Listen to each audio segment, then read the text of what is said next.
Okay.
Oh, I downloaded something.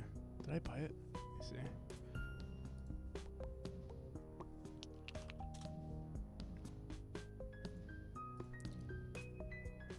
No, I didn't. Okay.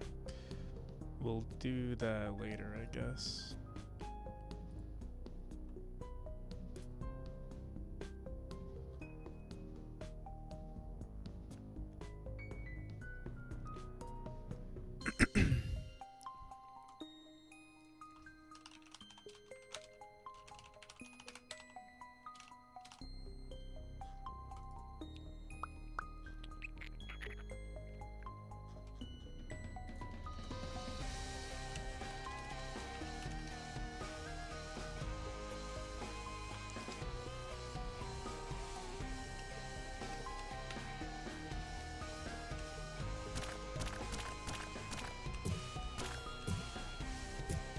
Oh my god. I was like, what the hell is that sound? Forgot we added a text sound.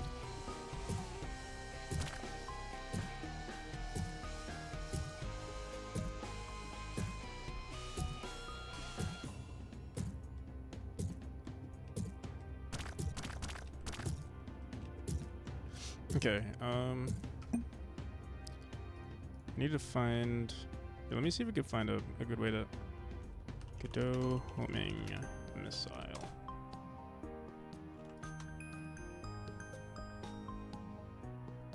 Velocity plus position plus equals velocity delta.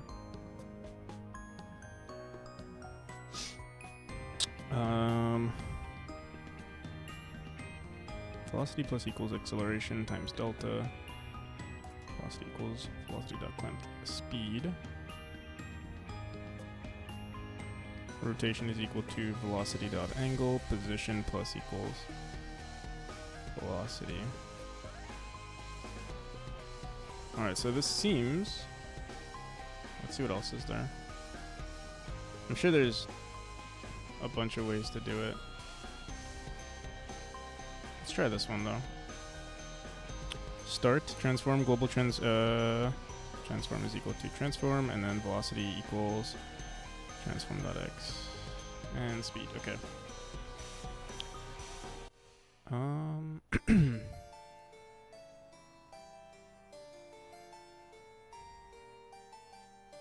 Transform.x times speed.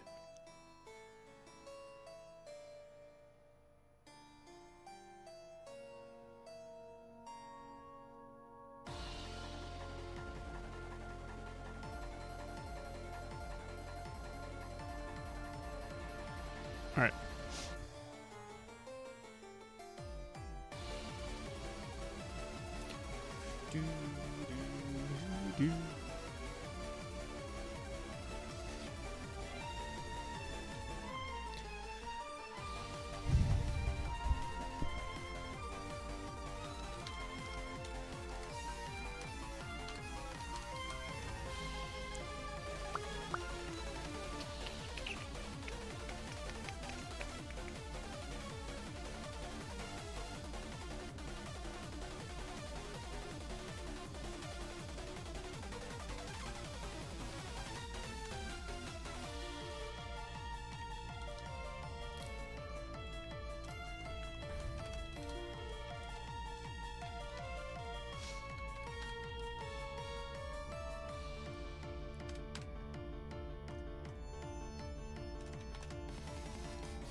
velocity plus equals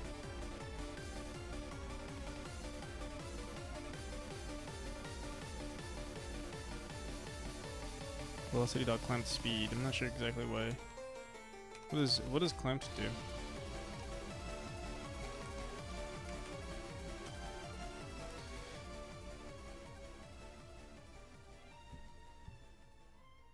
Turns the vector with the maximum length.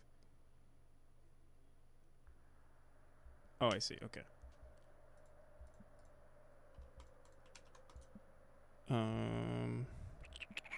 Rotation is equal to velocity dot angle. Okay. And how are we? Let me see.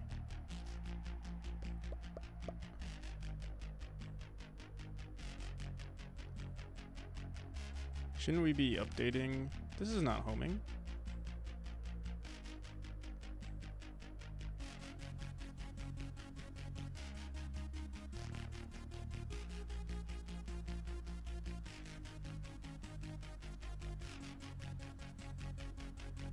Seek.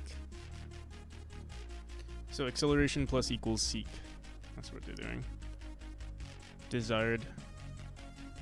Return steer. Interesting. So acceleration plus equals seek plus equals acceleration times delta.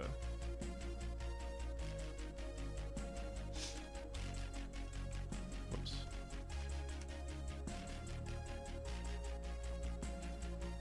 If target.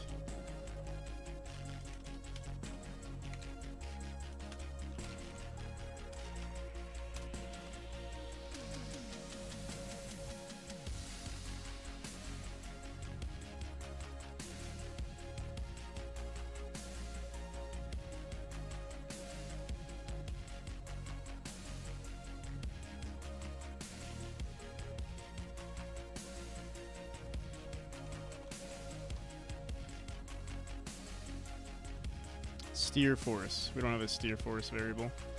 Let me see.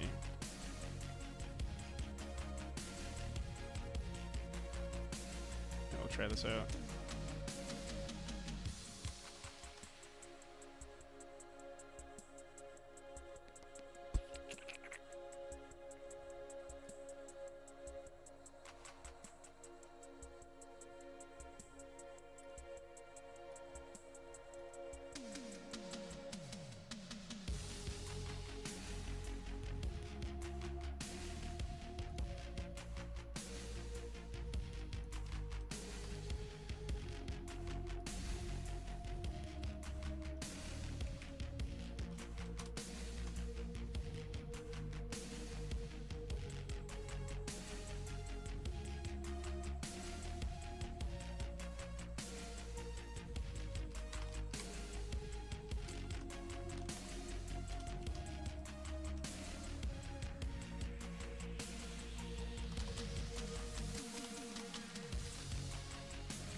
Whoa.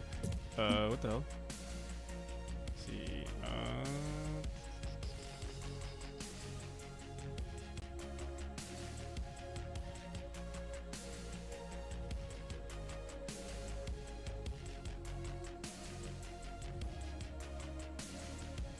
Oh, I think this is supposed to be global position.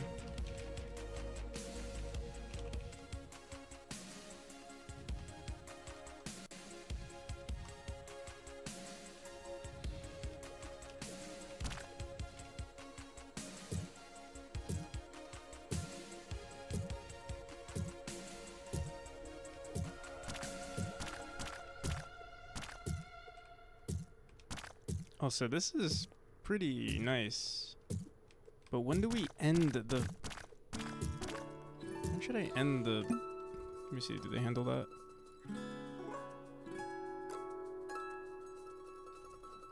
They explode.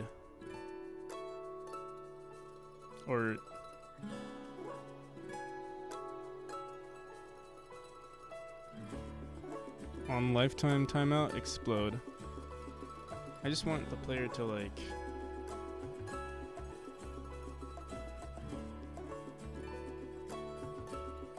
Okay, let's try this out. So on new homing, global position is equal to, say global position. And I don't really want to mess with the rotation here. What did I usually do? I said fire particles dot rotation. And we did this.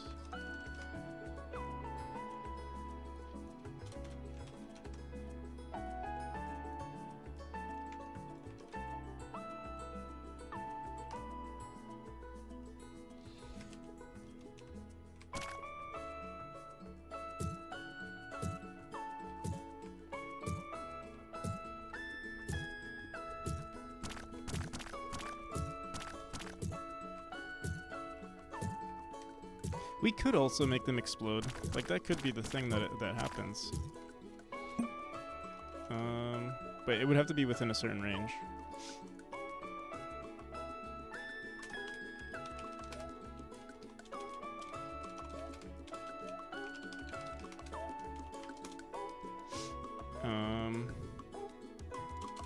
Yeah, I'm gonna get rid of this. Should I just get rid of it? I'm gonna get rid of it.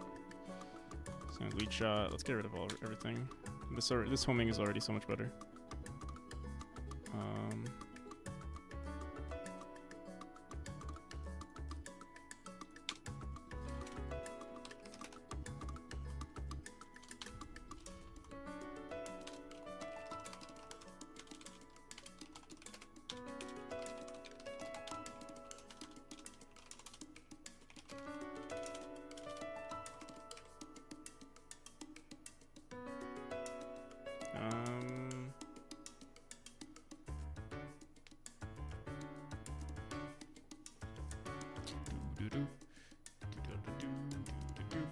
I think we can handle everything.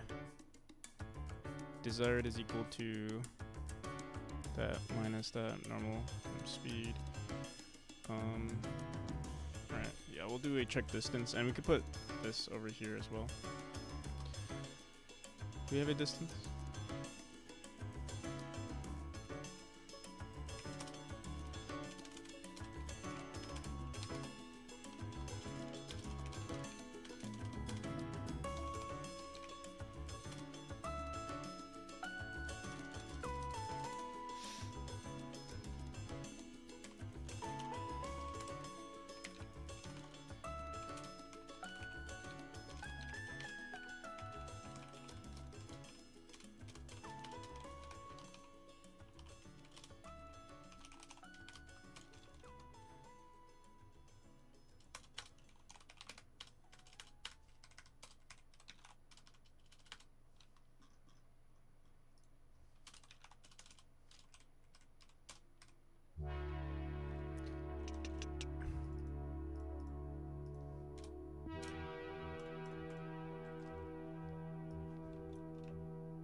What the hell?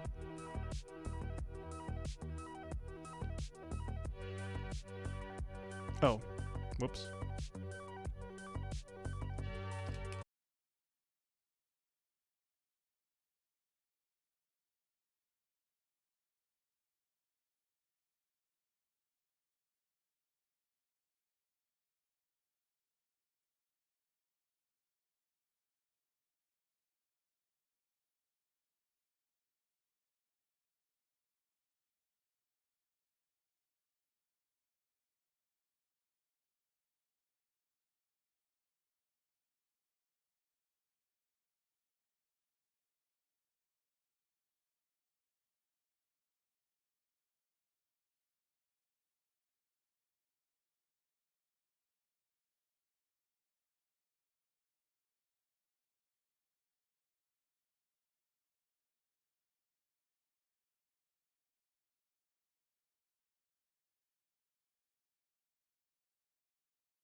I think for now, yeah, let's just try it out.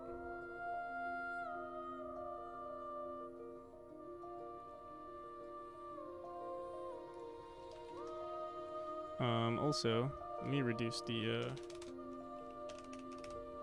skull enemies shoot timer so I can actually test this. Let's do every 10 seconds or every 5 seconds. Okay.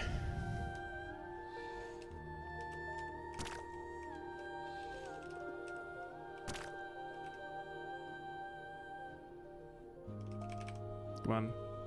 Shoot me. Where's the timer?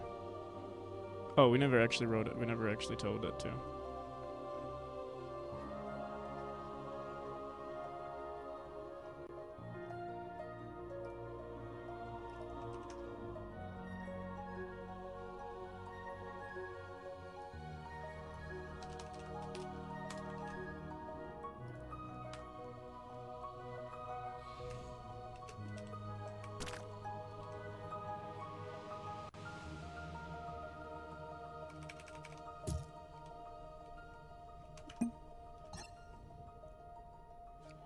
What the hell?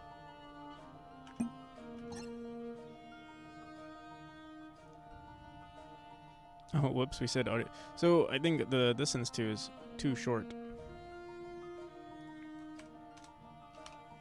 Definitely too short, but yeah, we put the audio stream player instead of turn off homing.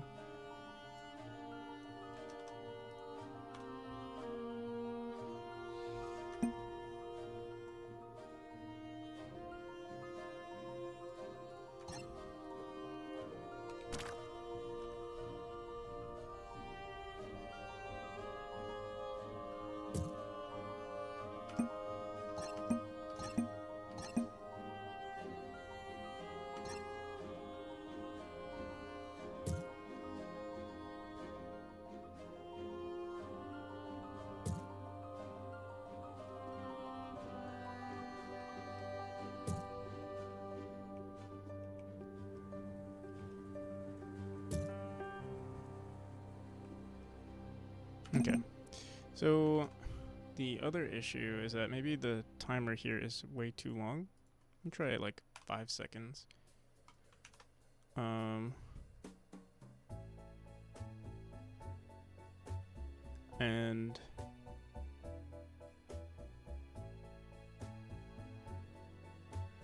I'm also going to increase this to 2.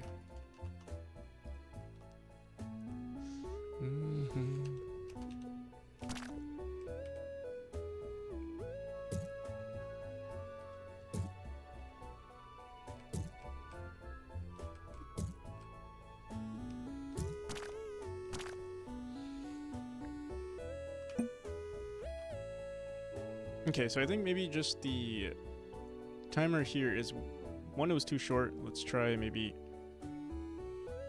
4 seconds, 3 seconds. It could be 5 seconds. Maybe we just have to increase the timer. I'm not sure.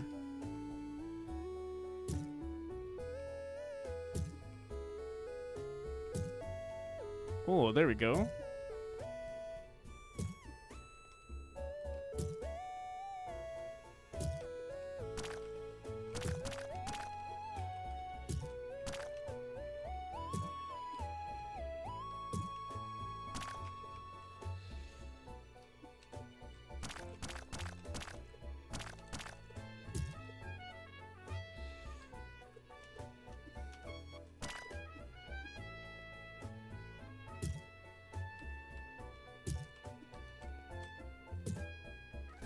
I do think it's so weird. Like, it's hard to tell what's the best value here. I'll try 2 again.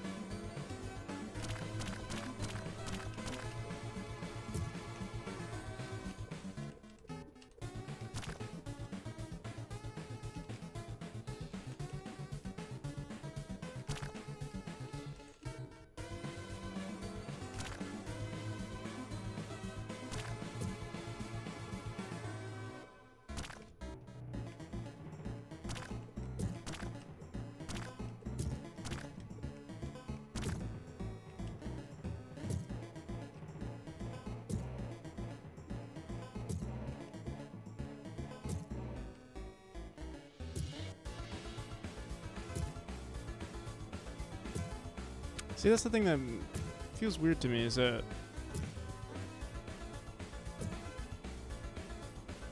why is the homing not changing here?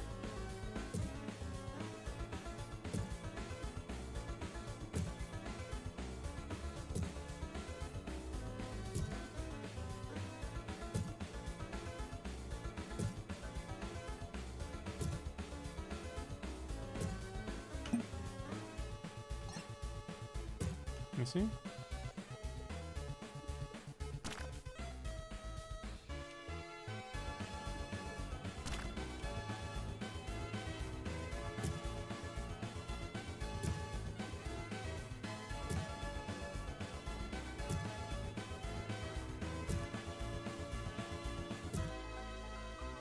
I guess it is, but it's just that the acceleration is too strong.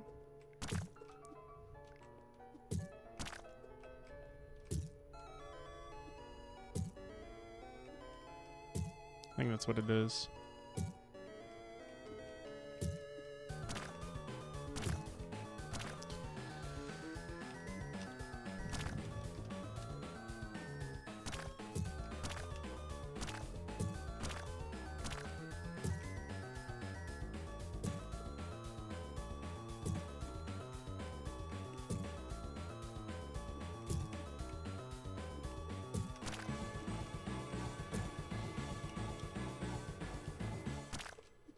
Okay.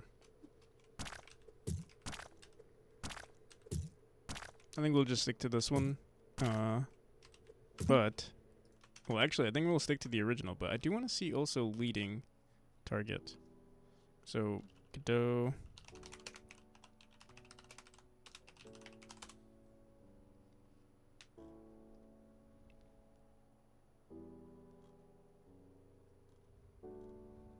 This one maybe we can figure out. So leading, we'd have to grab the, let's see, leading shot. Instead of saying start projectile, okay, well, direction is equal to input direction, and input direction, I assume, is direction to player. Let's see.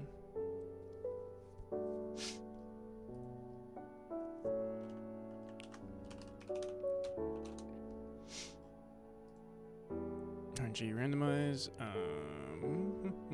temp.start projectile global position dot direction to player position. So yeah, we say player position.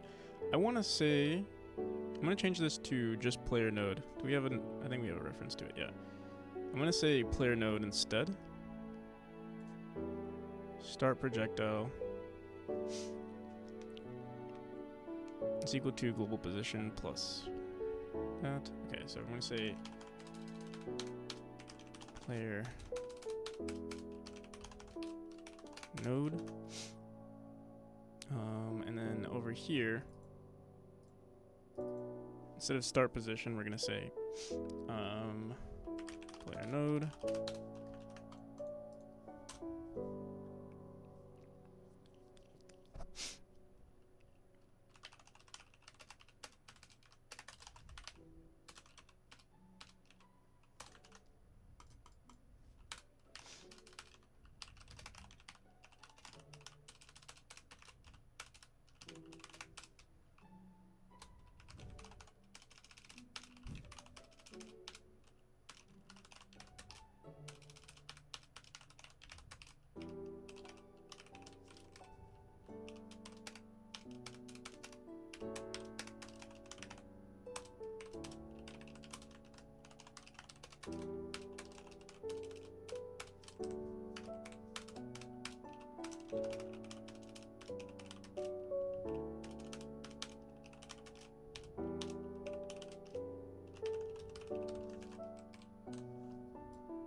So there's more to it.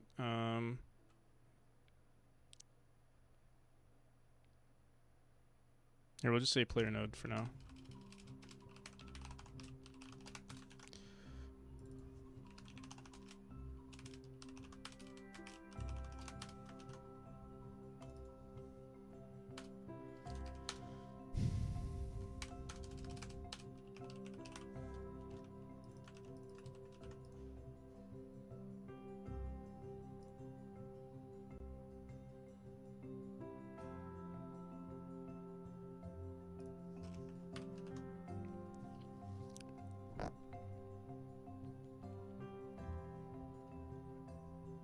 Rotation is equal to, I'm going to say direction.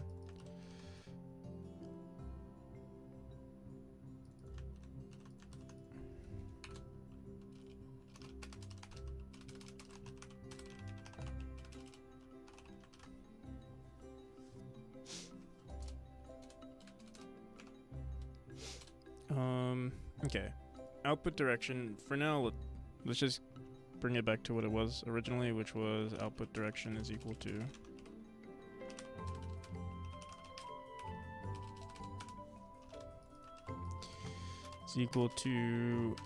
global position dot player node dot global position.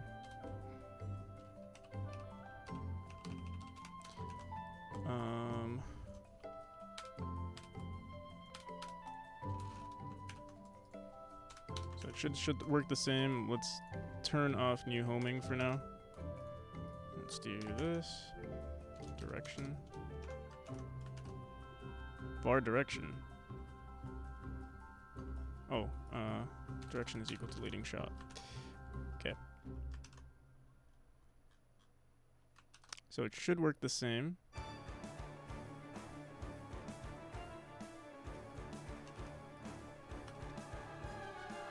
As it did like a few hours ago. Boom, boom, boom, boom. Oh, player global position is equal to player node dot global position input node. Wait, what?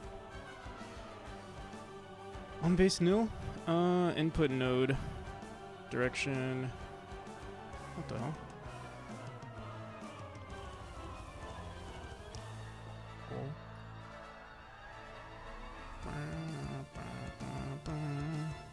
Temp dot star projectile player node.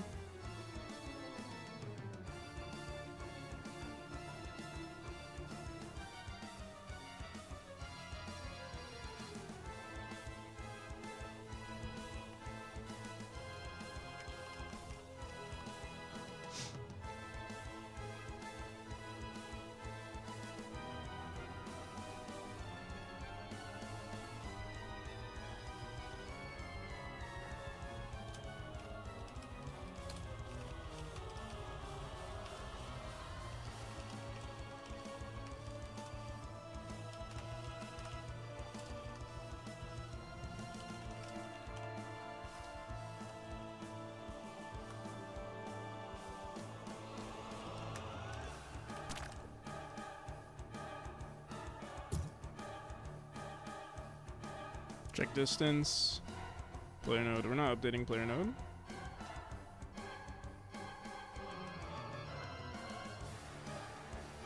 Input node is equal to player. I mean, maybe checking distance before. Is physics process running before?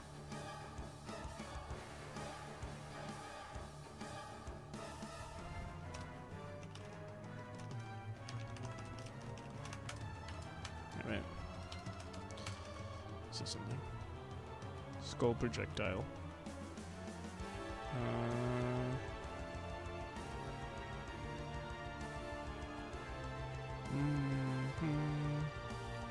See something.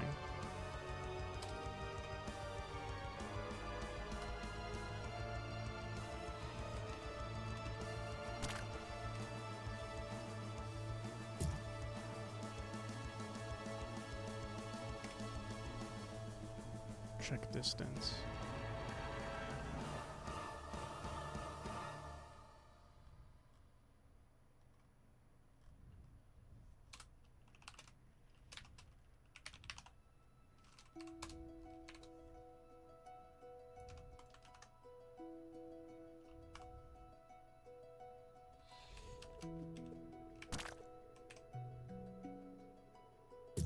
What the f— global position dot player node.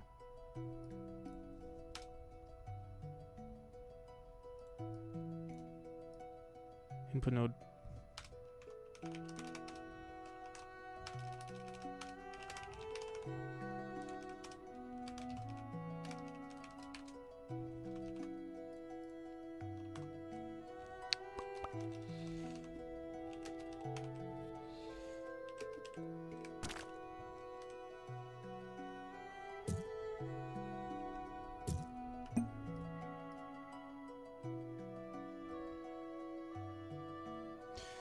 Okay, so something is happening. The leading shot. So we're running direction. Output direction is equal to global position dot direction to.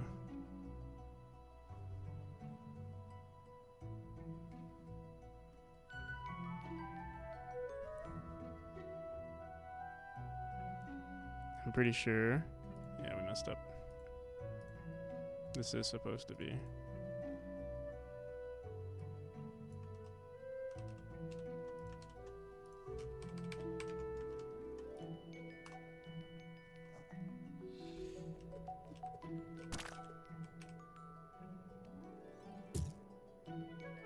Interesting.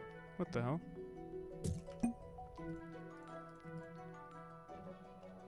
Temp global position, okay. Start projectile. Start projectile. on player node.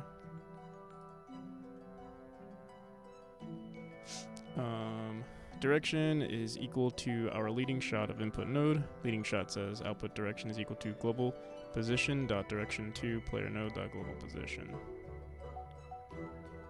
What the hell?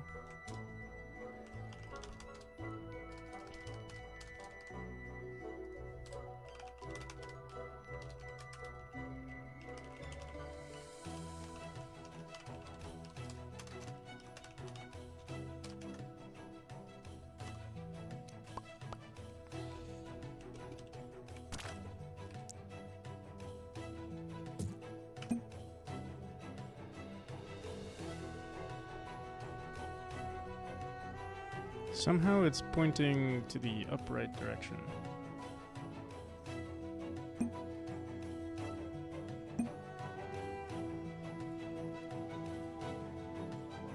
Direction 2.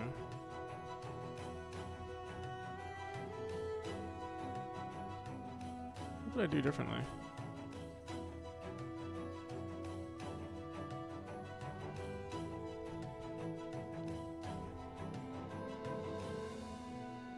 But yeah, the direction 2 should be negative. Why is it doing something weird?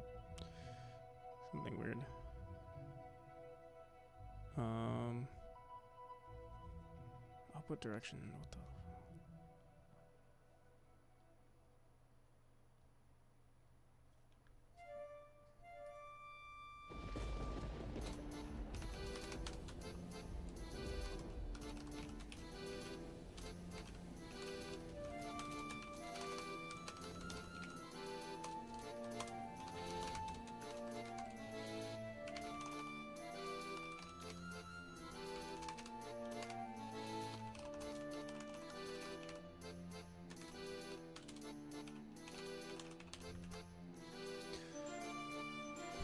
Player global position should be 2248, negative 96. And this is whatever that is.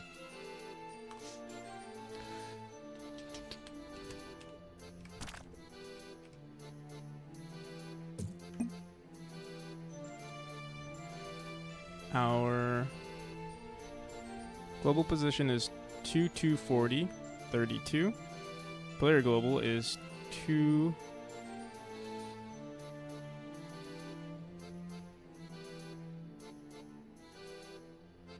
What the hell?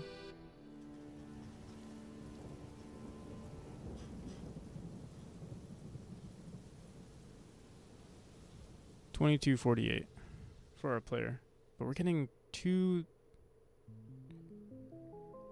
Apparently, we're getting 2,317. What the hell? Negative 71. That's correct. Wait, what the hell? Why is our player global on the x-axis?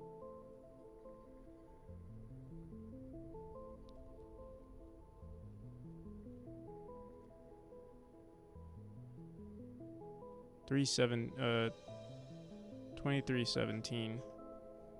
2317 is. No, 2317 is right here. It's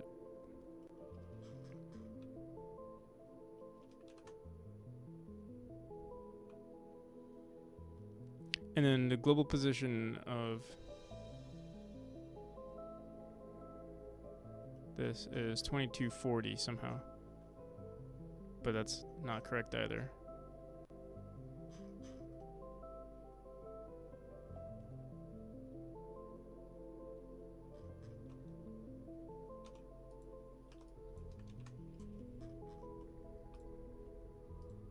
Let me see. Temp.global position is equal to. Oh. Well.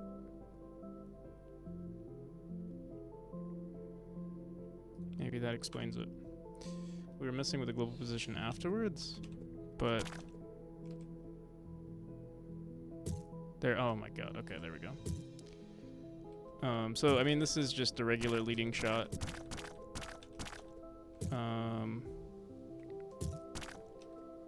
Nothing different here. If we wanted to add... Wait, if we wanted to add homing, can we? Let me see.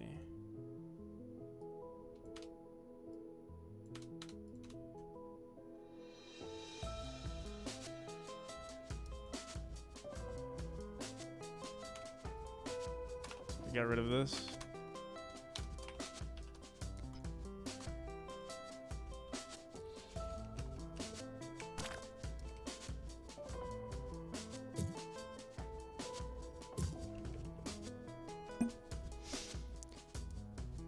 So new homing. What does new homing need?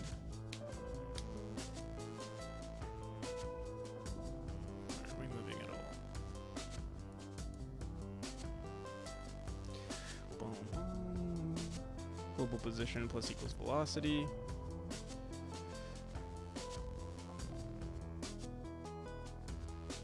Player node is equal to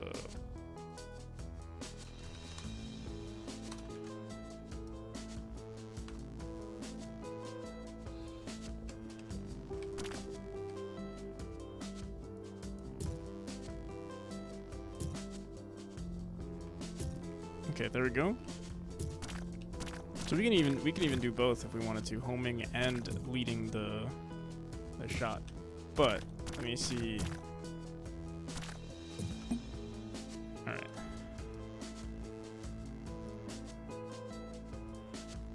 Let's do this. Let's turn this into an export.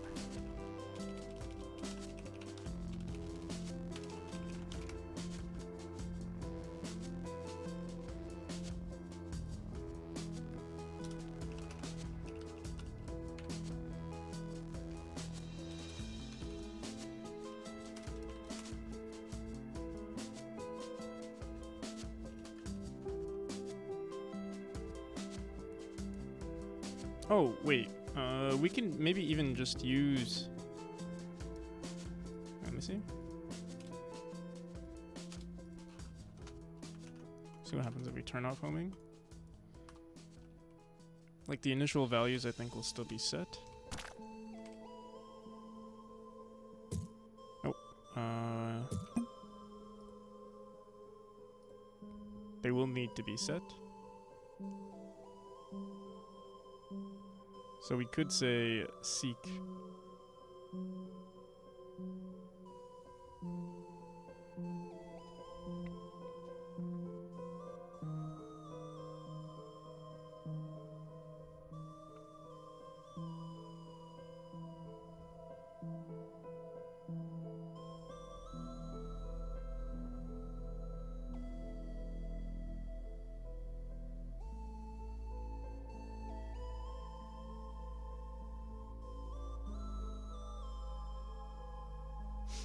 For now, yeah, I'm just gonna say this.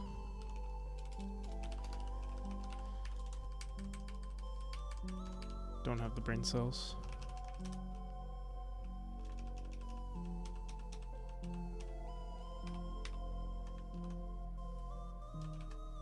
Okay.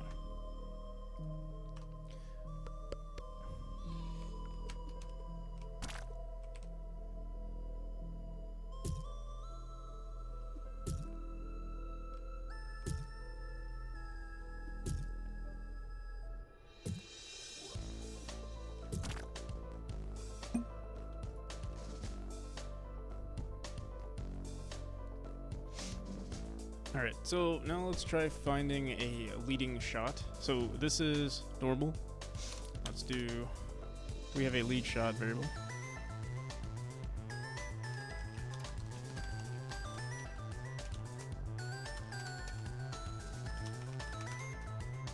Okay.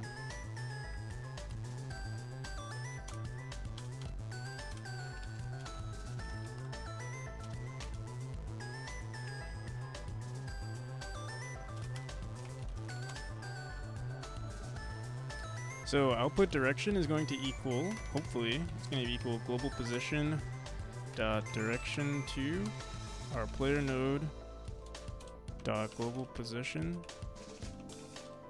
plus motion. I tried this earlier, I think, player node dot motion. I'm gonna try it again. Let's say input node.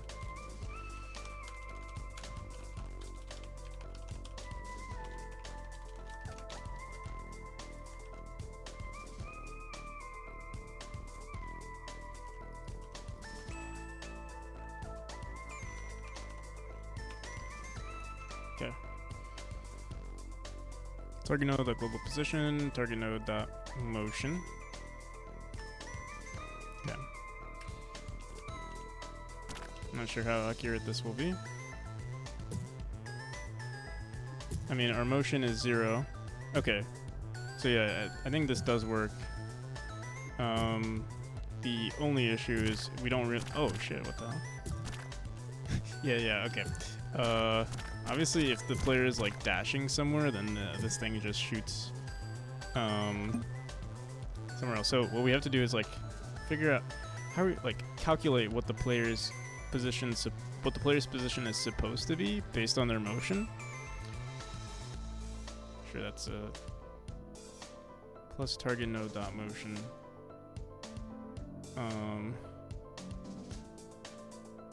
Usually motion. The thing that's weird is that, like, I guess if our motion is like 400, that's 400 pixels.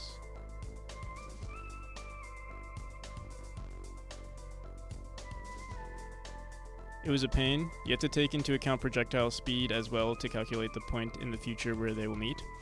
Okay. So maybe I won't, I don't know if I want to spend too much time on this.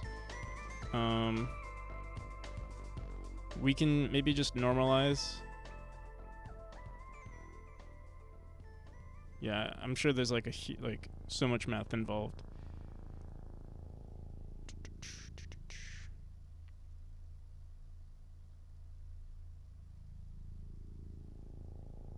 Let me try. I'm just gonna try to normalize it.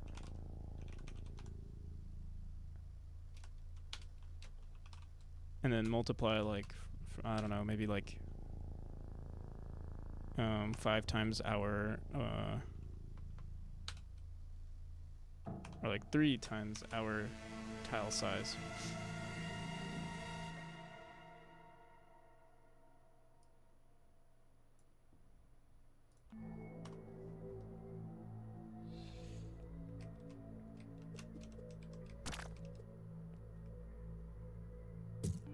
Oof. Function normalize in base vector 2. What is it? Normalized?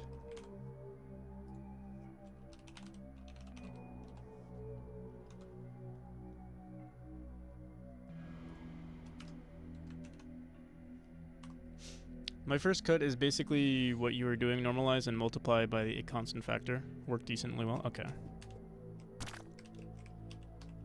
Let's see.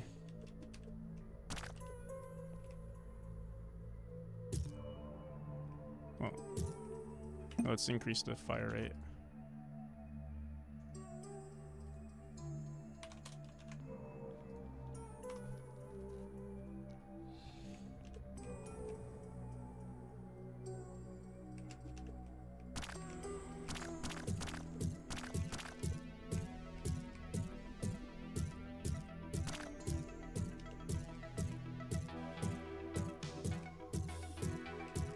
Oh, it kind of works. I mean, it overshoots, obviously. The only issue with this, though, is that I feel like I should be like, this basic version might be too basic. Because, yeah, the second you, like, do, like, a little move like that, then it, like, overshoots like crazy. And there would be no consistency for the player.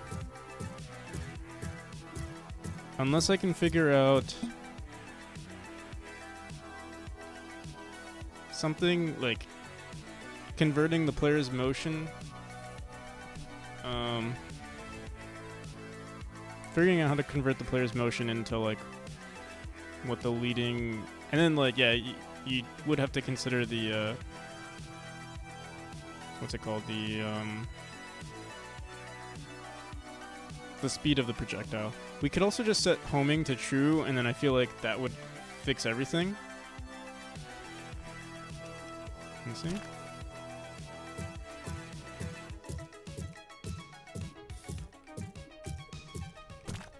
It would just make this guy so much more OP. Not that it really makes that much of a difference, though.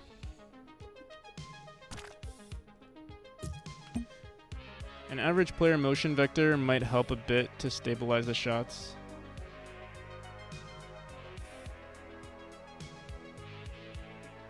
Average player motion. The thing is, the player dashes and jumps, and that's what's gonna like affect.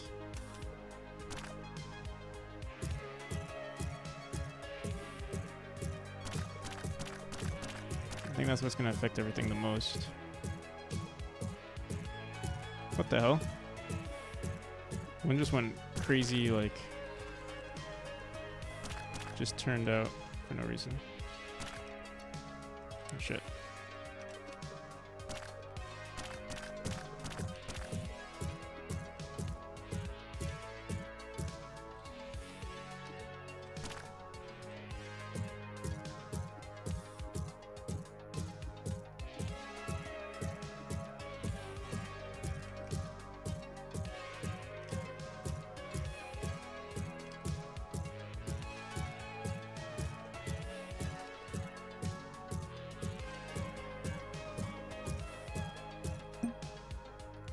Turn off homing again.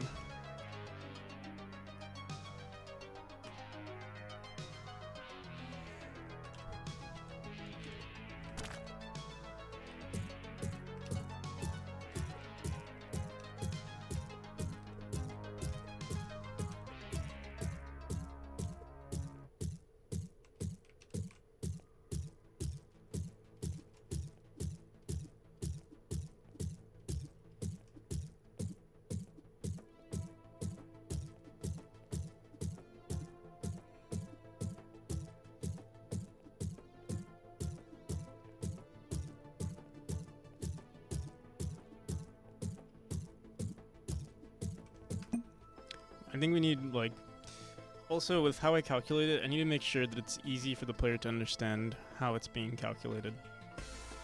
I don't want to, like, make it too sophisticated.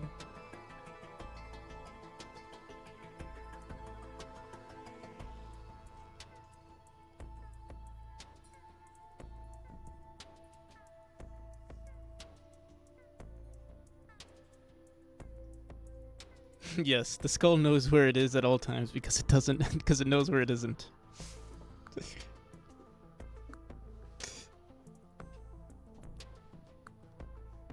That's how we get our homing.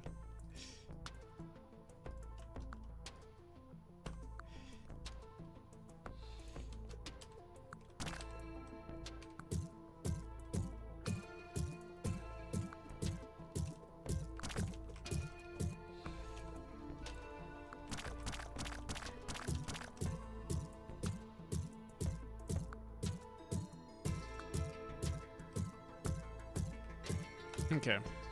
Yeah, I think for now, maybe we won't have any leading shots. I think what I'll do to increase the difficulty is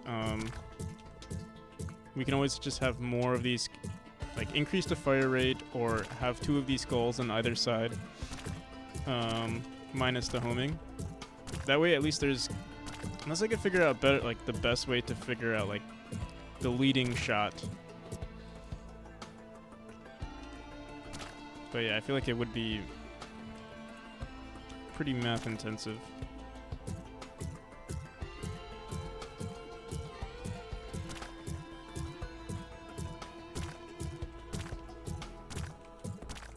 Okay. So for now, all we're gonna have is, yeah, we're actually not even gonna have either. So we added this for like the future, maybe, like if we ever want to use homing or leading shots, but normally the skeleton is probably just gonna be like this. The wait time per shot is probably going to be 1 to 2 seconds. As designed, you know, you can skip the first eye. I don't think you can actually. I tried. Let's see. What I see.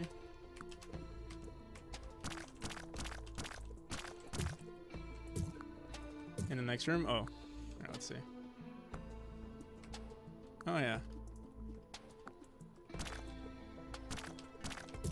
But you still, well, actually, you shouldn't skip the first eye because how the mechanic works is you have to hit all the eyes if you want it to stop shooting. I mean, you could maybe go ahead without it, maybe? This room isn't set in stone yet, though. Like, there's not much in it. We might even make it so that you have to hit all the eyes. Like, there might be a gate that, like, blocks the entrance or blocks the exit. And until all the eyes are not red anymore, you can't keep going, you know?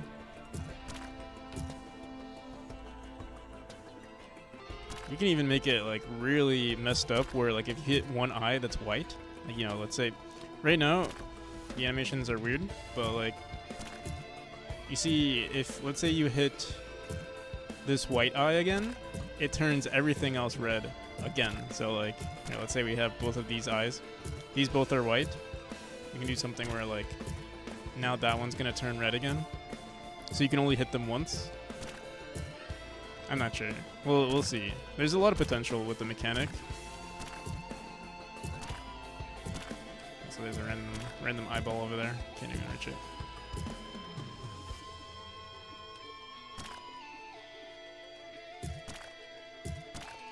Alright. So we spent about like, I want to say 4 hours. No, maybe like 3 hours working on this like homing thing that we're not even using, but at least now we know it's a potential mechanic, and we can have two here, and they both should activate.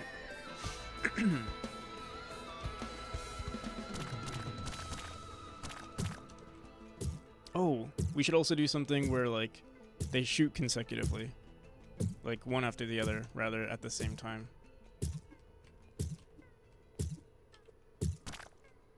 And it would be based on...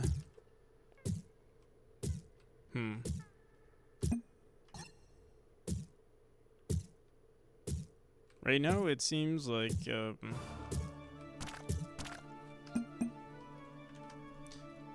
probably should keep the shoot times the same. But we would set like an offset based on... Yeah, let's just mess with this. Let me add this export variable.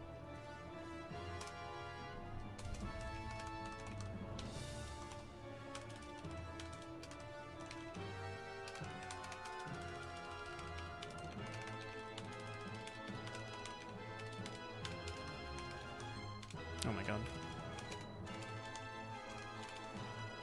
Should I say delay shot?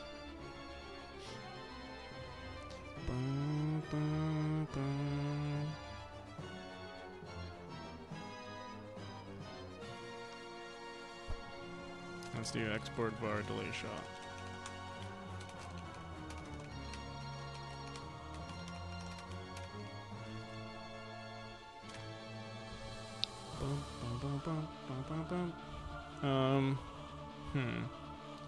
Delay shot.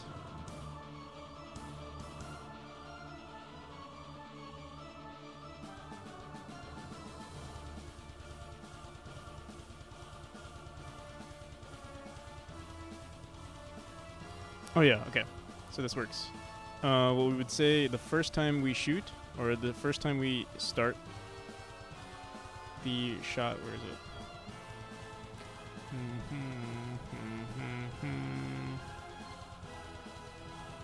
Shoot timer.start, we'll say delay shot here. So by default, it's going to be equal to the shoot timer. Can we do that? I'll just say it's 2. But then if we go into this room, I'll set this one to 3. So it'll just be 1 second. It'll shoot 1 second afterwards. And the shoot time, actually, let me set this to... Would we want to set it to 2? Because it technically would be shooting still at the same time.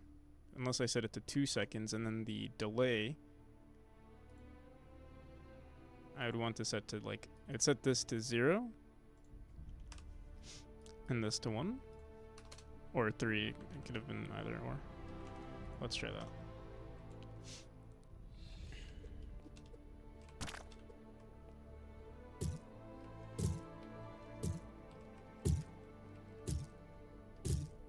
No, they're shooting at the same time. I want them to shoot one after the other.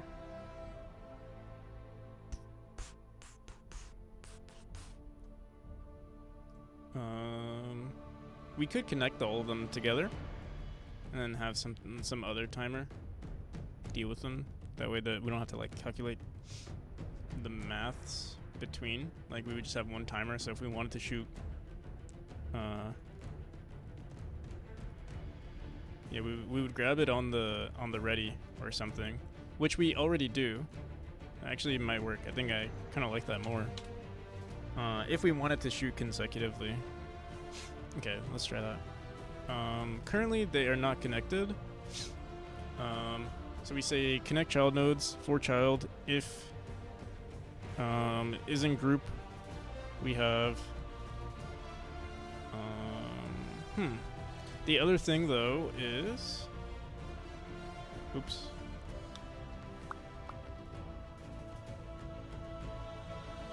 Only one of them needs to shoot, but they're both running the function. Unless we tell it not to. Like, we have a main node and then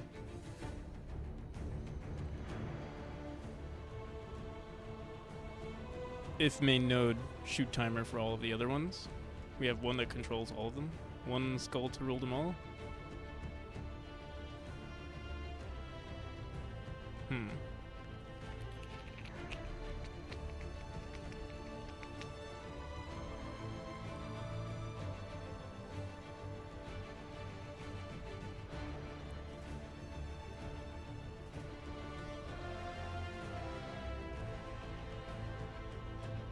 I could also have some sort of like enemy singleton. It might not be a bad idea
Okay.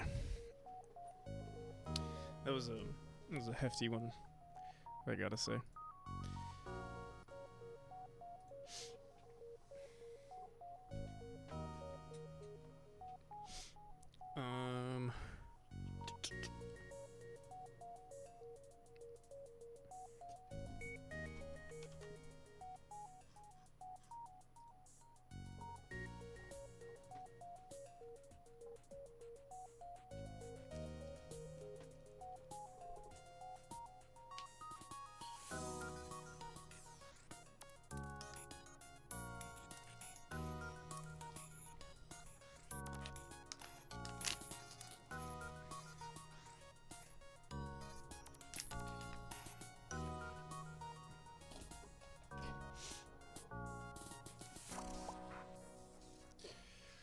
Okay. What were we doing? Shoot timer that start. All right, we were working on the delay shot time. Do we want to make a traps node script? We would have to add it to every single object. Every single room, I mean.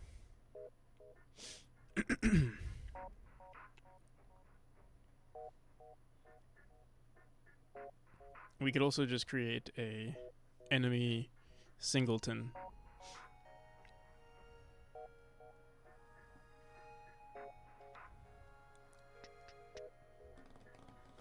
Enemy singleton would be the easiest solution right now, because then I wouldn't have to worry about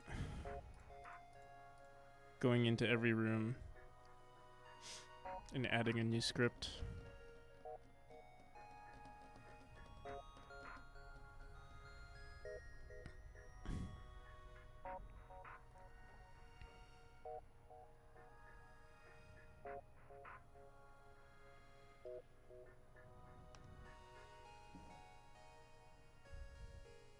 Particle manager. Stop frame singleton.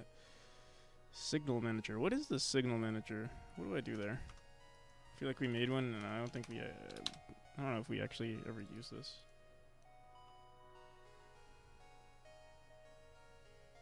Stop frame. Oh wait, no. This is signal.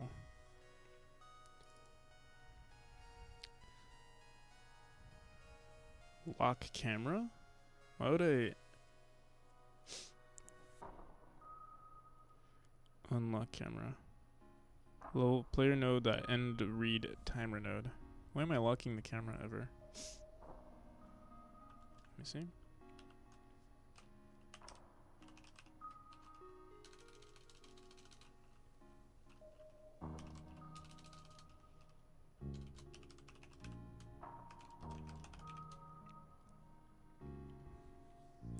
Rope swing. Oh.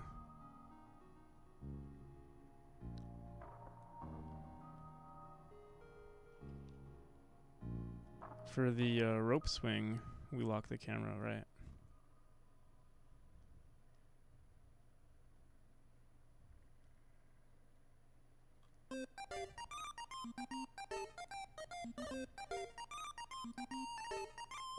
Create connections. Is this on the player script? Okay.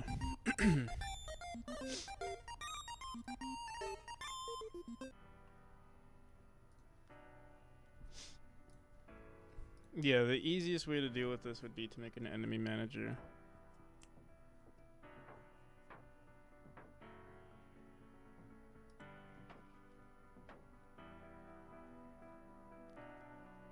An enemy singleton, I mean.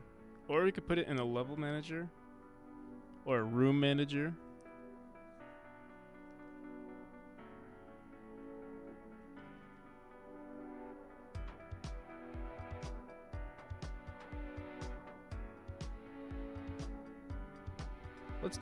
Let's do enemy manager. Or object manager. That we can handle more than just... We can make it like in case we ever want to add, I don't know, some other stuff.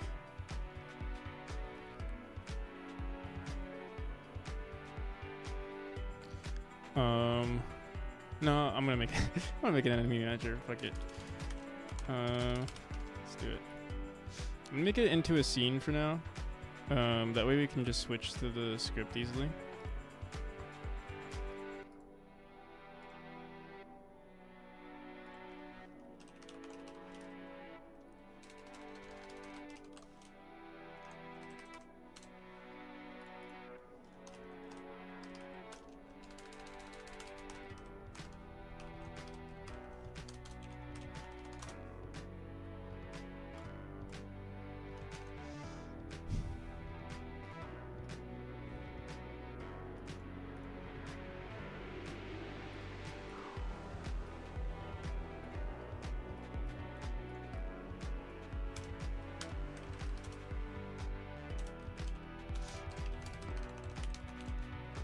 We call them traps. For this one, we're gonna call them current enemies.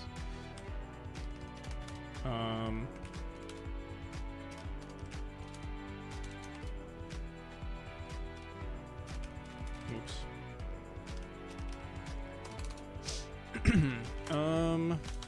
And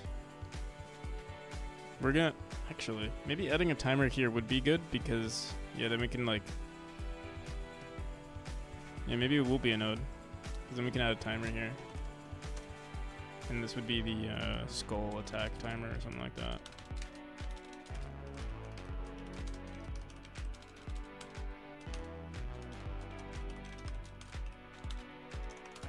And then what we would do is just like, we'll have, well, enemies, say enemies array. And it really depends on the type of enemies that we create later, but we can do something like funk tech.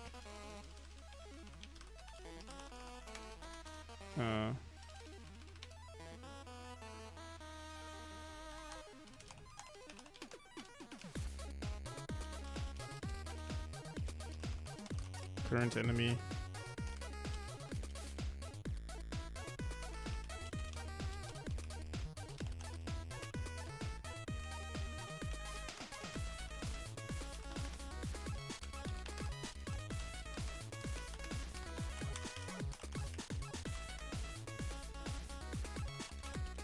Current enemy index is equal to 0.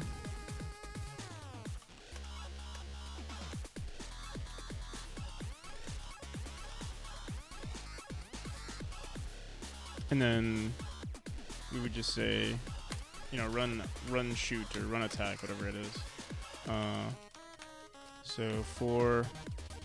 We would just say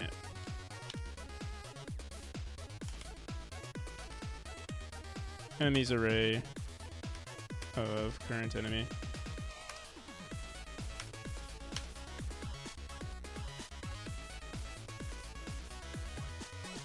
Dot. So we wrote shoot. Here, you know what? Let's do current. I'm not sure what we're gonna do, but let's say var current enemies.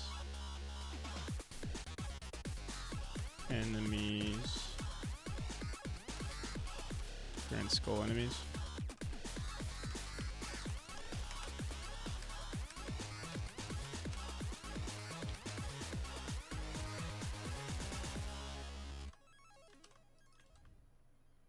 So we also have groups. Okay.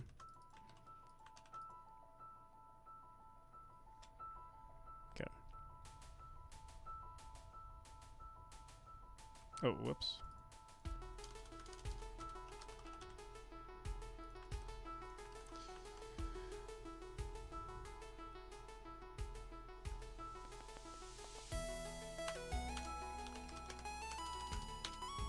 Do we need to grab?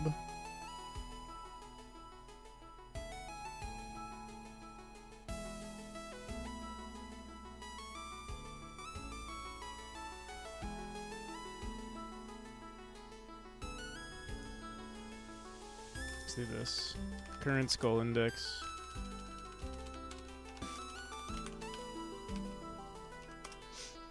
index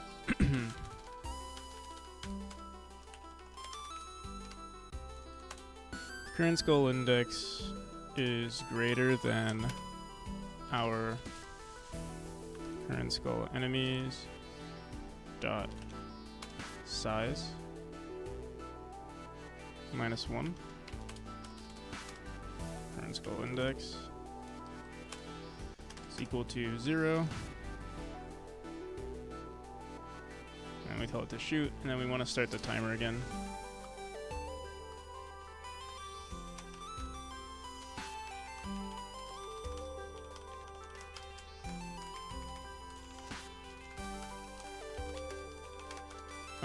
We actually don't even need this to run all the time. Like, we actually don't need this in our game all the time.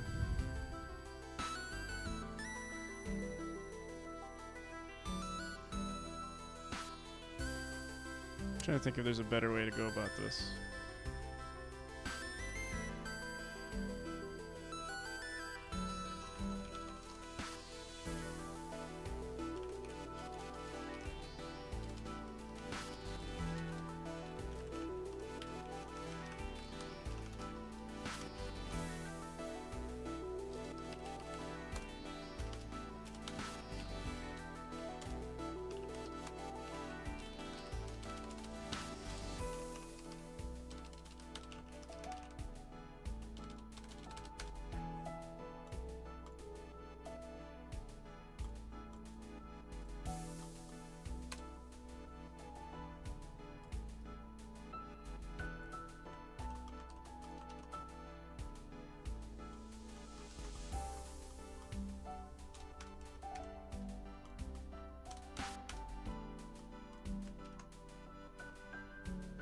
We'd also only need this to happen once. And currently we're connecting more than one enemy. But I guess what we could do is just check if it's active.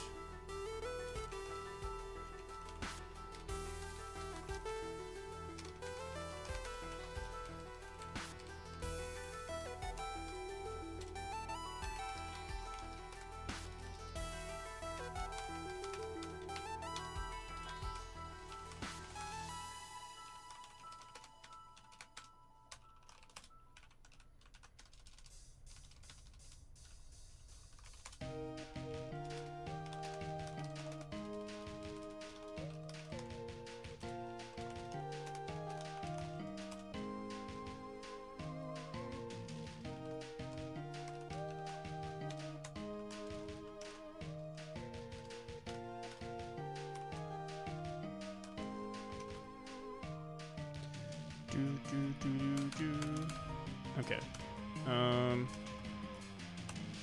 Start attacks. So we also need to add this to the nodes. So we would have to here. Let's add this first.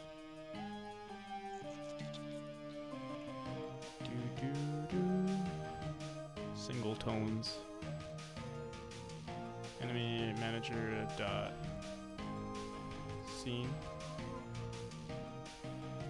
Okay.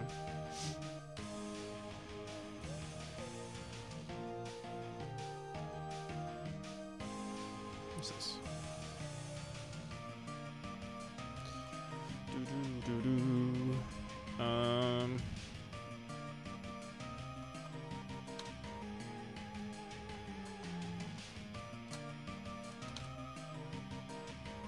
So, we do this in our room script, where this is where we can add them. So we could say func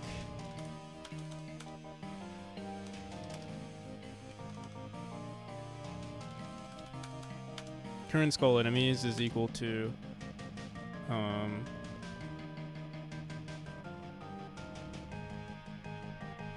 let's go into our room.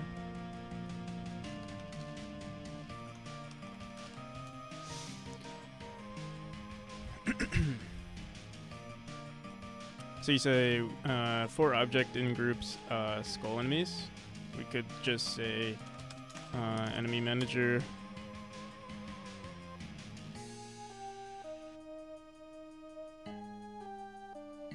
We need to make sure that we reset everything as well. Yeah, let's just try it out first. Let's say enemy manager dot, what do we call them? Current. Is there an array for this?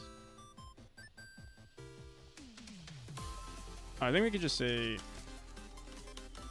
oh, but there could be multiple skulls in this group that are just, I wonder if it does that. Like if it's not in the scene, is it technically in the game? Let me see. I'll just print this out real quick.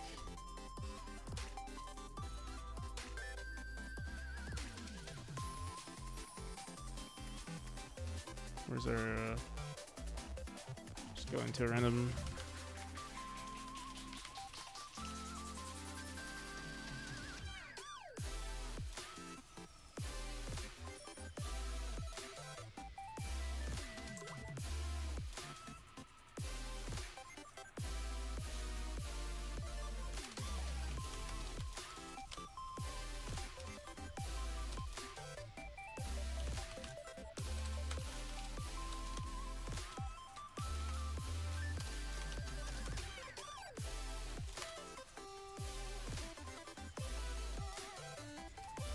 What do we call it? Skull enemy? Forgot.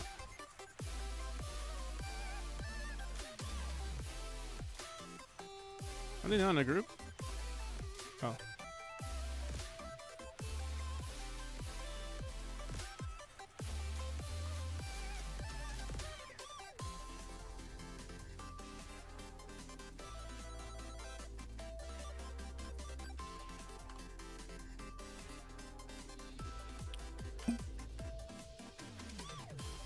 So currently there are 4, or no, 3. If I go into this room, how many are there? 2. So it's dependent on how many are in the tree. Okay. But yeah, we only need the ones that are currently in the group. Sorry, currently in the room. So what we would say.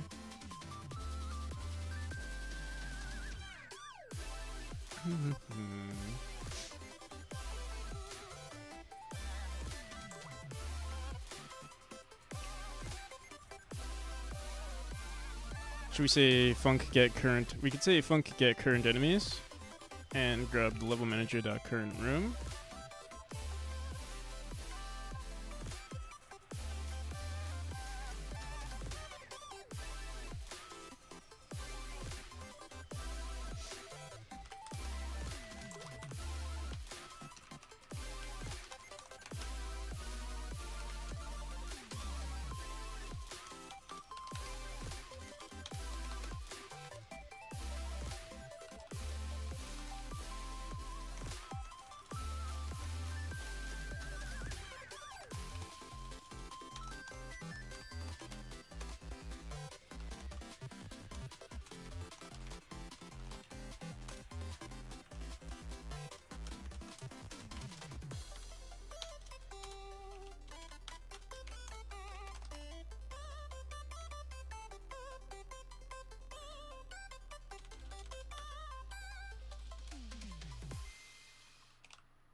Current skull enemies.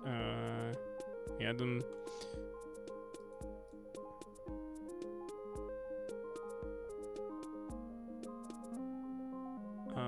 we could do this we could actually just do this here.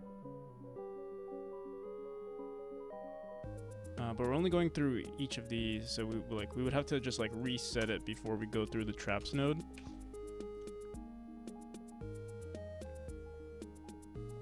So yeah, we could just say clear enemy manager dot clear.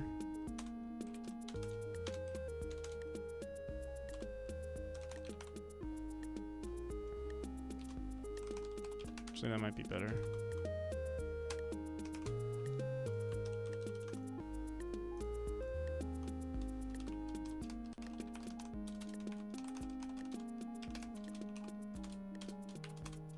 I'll just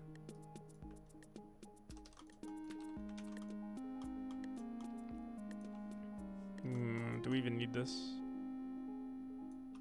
Leave this here for now.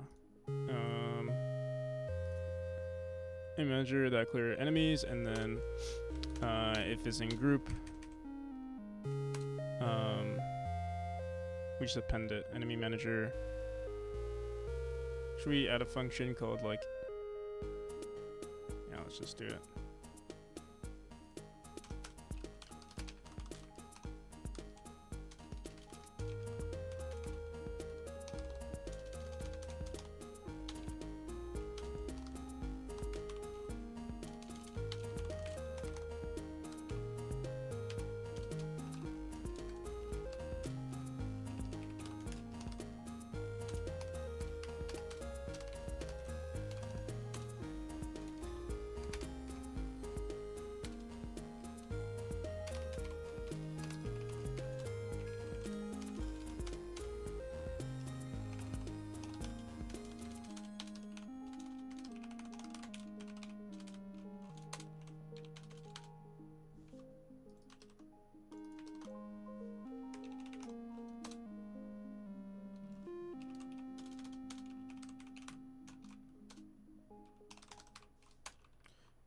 Okay. 1, 2, 3, 4. Okay. Add enemy.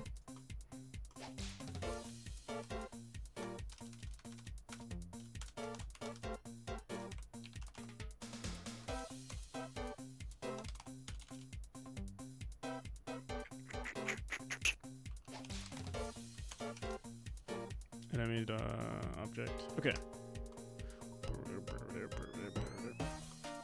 And then we say objects.connect to nodes in traps. So originally, yeah, we do connect them.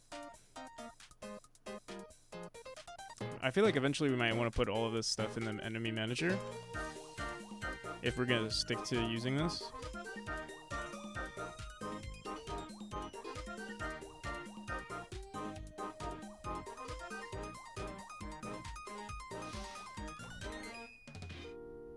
Even an object manager, like something cooler than what we have right now. Cause like this is a little crazy.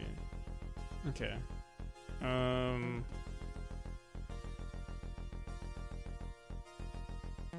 Stuff like this we can fix. Okay. Let me see. We didn't actually do anything just yet. So let's go back into Skull Enemy, and what we're going to do when we activate, instead of doing, let me see.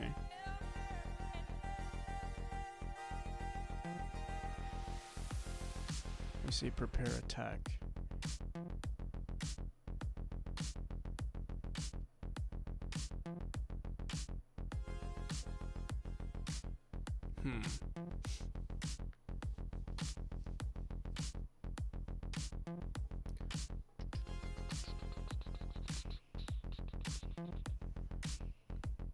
You know, we could have also just added it. Wait, let me think about this. So when we connect the signal, we say child.connect activate self.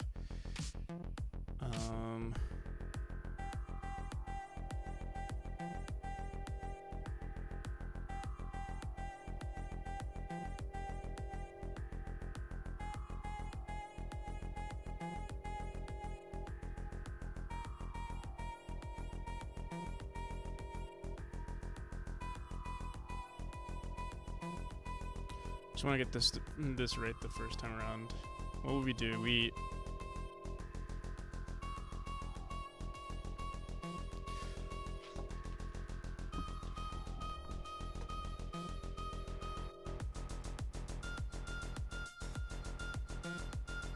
have our enemy manager.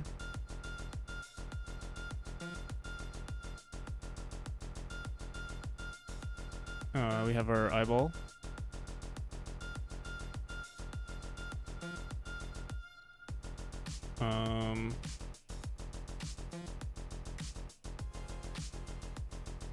We could connect each of our we could connect our eyeballs to the enemy manager when these get instanced.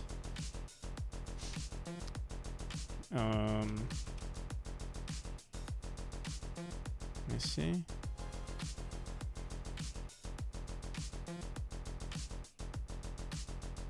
So yeah, we would say connect to enemy manager.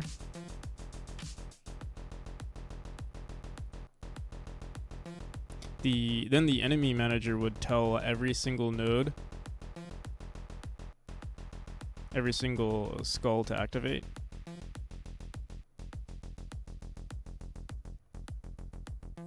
To like prepare to attack.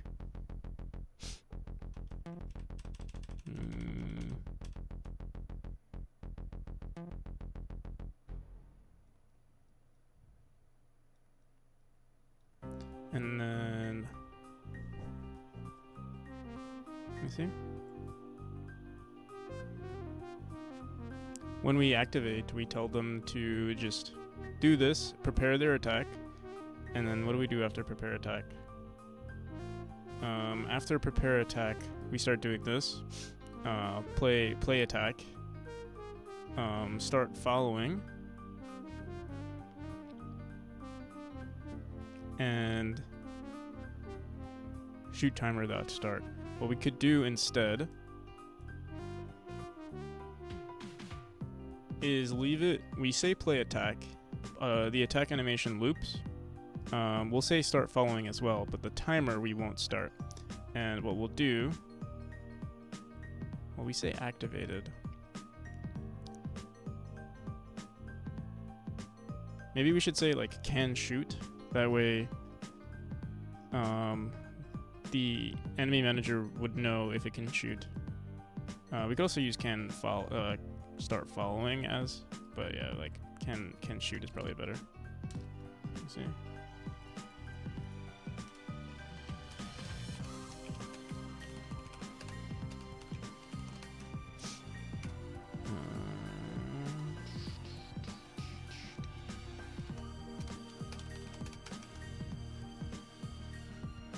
Can shoot is false, can shoot is true. Alright, so what we'll do, let me just make sure.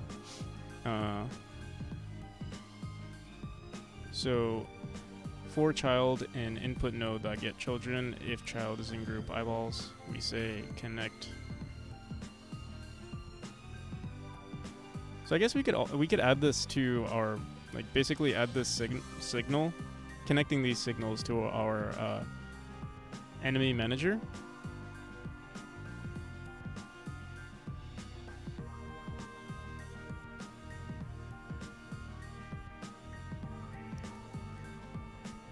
And we could also say, like we could also say var current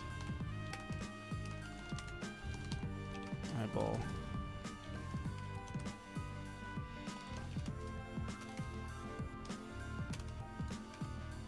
Yeah, might as well put everything here. All right, we'll say if enemy. We'll probably want to match the input enemy. Match input enemy dot.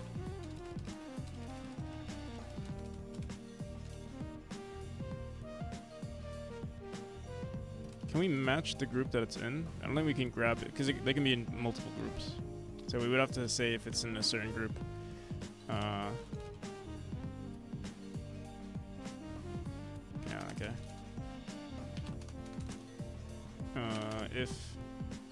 Wait, is there a better way to do this?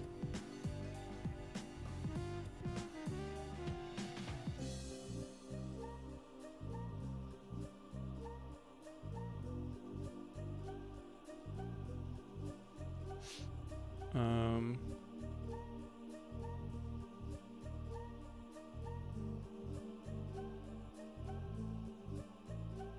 hmm.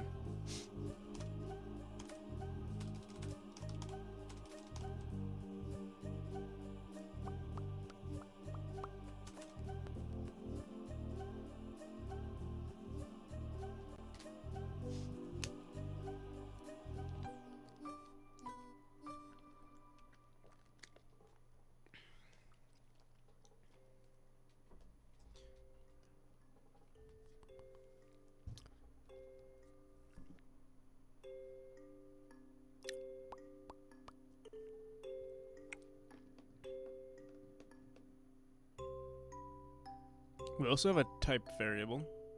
We could say input enemy dot type because I think, let me see. Oh no, we don't. We could.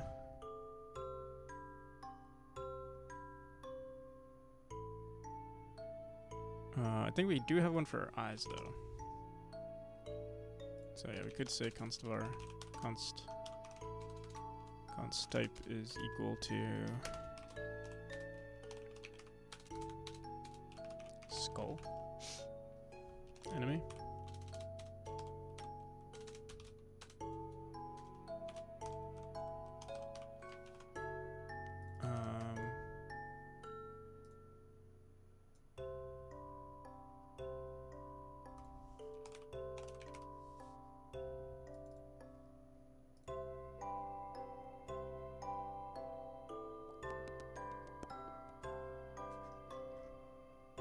Eyeball. Okay. So yeah, we'll say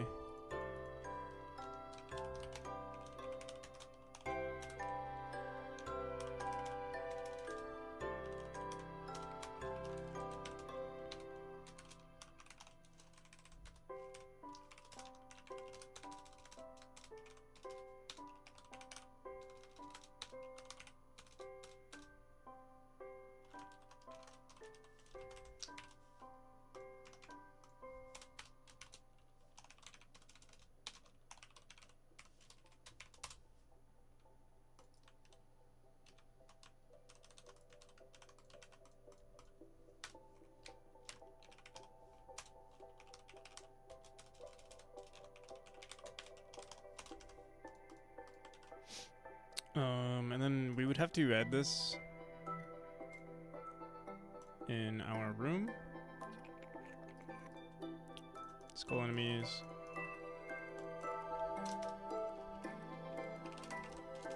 I wonder, we could actually just, yeah, we'll leave it like this. Or, yeah, we could actually just run it right here.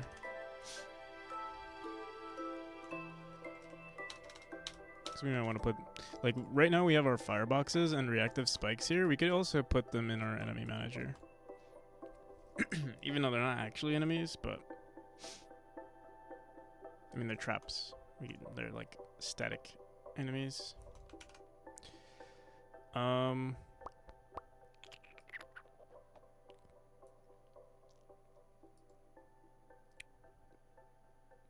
manager dot add enemy. So we've added all of these enemies, and what we also want to do when we add them is connect them.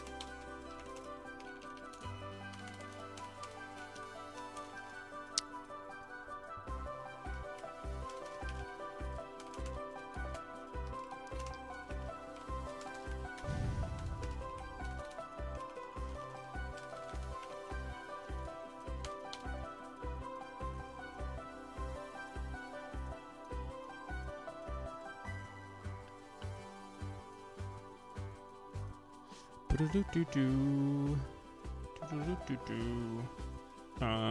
we match it as well?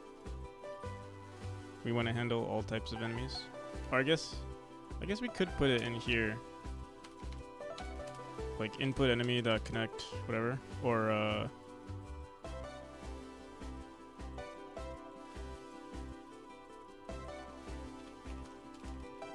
let me see.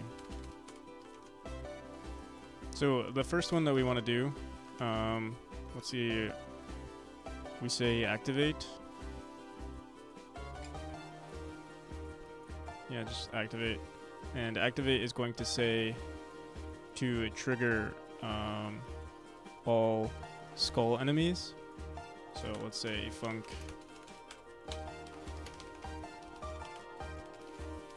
trigger all skulls. So for the eyeball enemy, we'll say input enemy. Yeah, so let's get rid of this. We don't need it.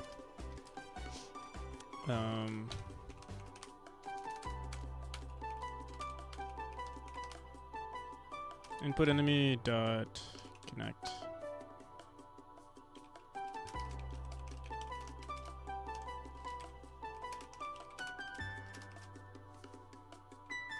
Trigger all skulls. So usually what we call it, activate.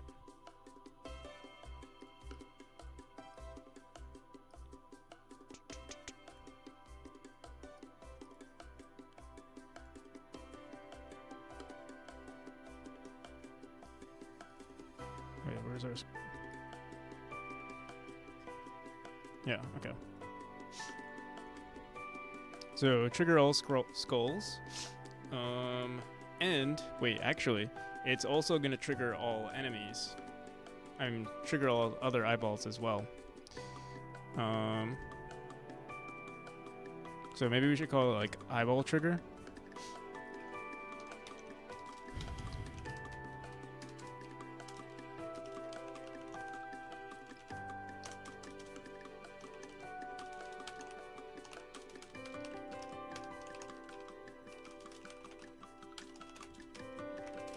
Although, yeah, I guess, yeah, we could do that. And then we would say, is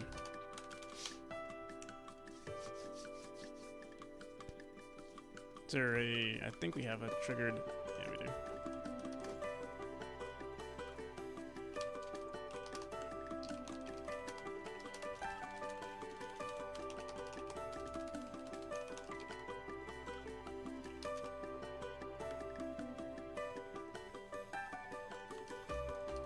I wonder if I'm making this way more complicated than it has to be, but I mean, if we start adding a bunch of enemies, this would work out. For eyeball and current eyeball enemies,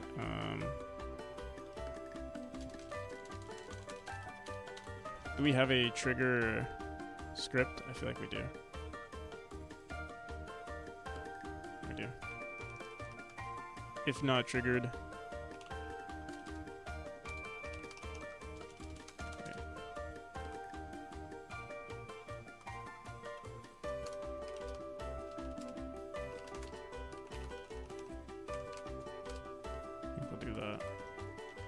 run trigger.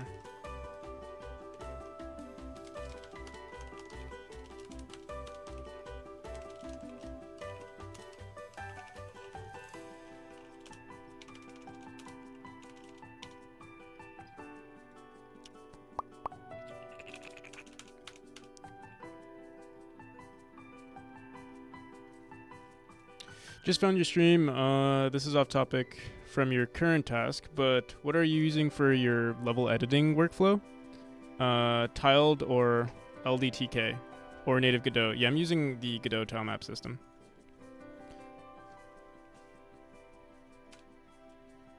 I tried using LDTK,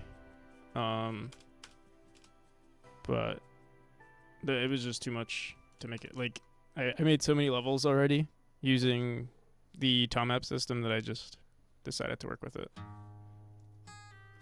Found it challenging to use. Yeah, I mean, I've made like a bunch of like it is pretty limited compared to LDTK, and probably I don't know how tiled is, but yeah.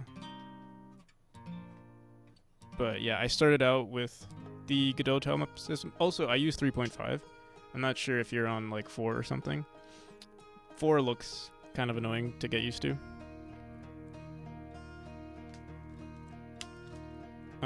But yeah, 3 is relatively simple.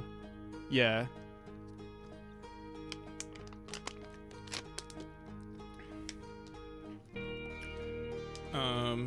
Yeah, I tried.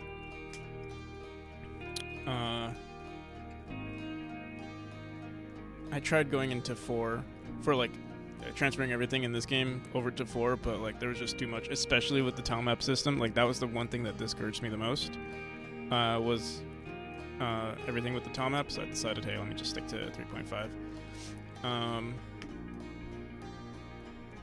Yeah, but we'll see. We'll see what because after this project, I would definitely want to switch to 4, but I don't know what I would do. But yeah, I mean, I could still answer anything about the tile map system, but like, it doesn't apply at all in 4.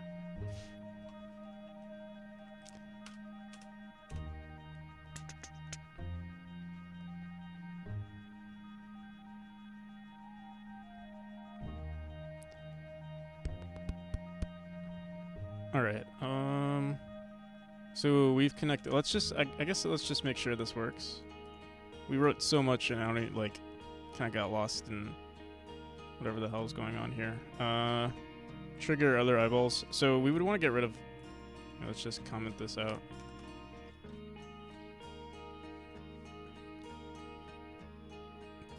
Apparently, time maps are going through another rework for 4.2 anyway. Oh, that's pretty cool. Hopefully they make it better. They just complicated everything. I don't know why.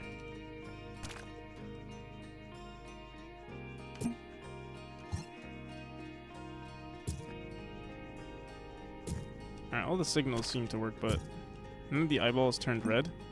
Let me see. We must be not running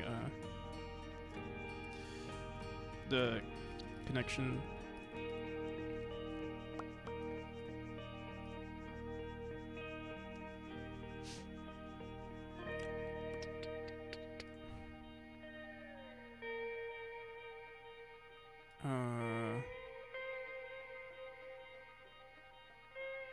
So we connect all of them and we say trigger, connect, activate to self. See, eyeball trigger.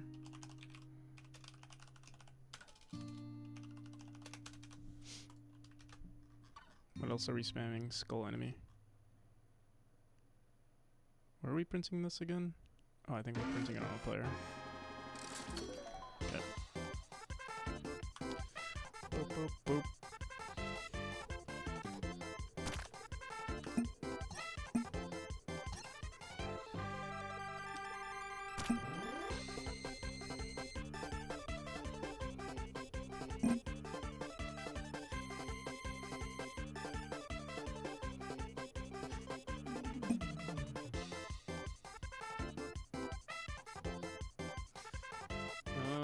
Where is it?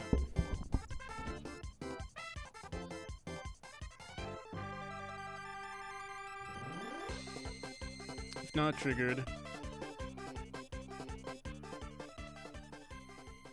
Triggered is equal to true. And we play the animation triggered. Did we not add this? Eyeball.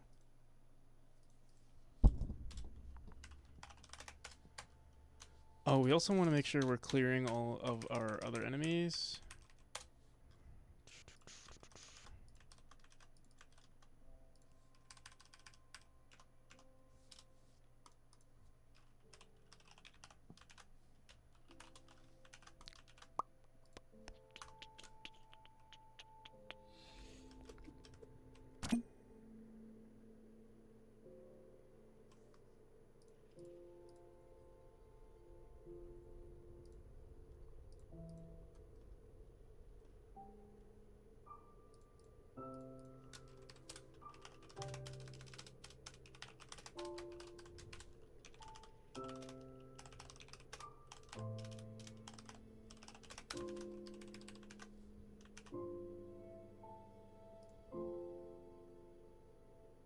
We're emitting the signal activate, so it should, as long as this connection worked, input enemy, dot connect, activate, self to eyeball trigger.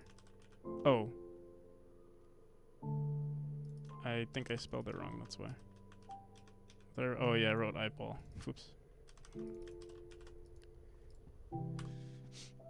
Wrote e-ball. Still, they didn't turn red though.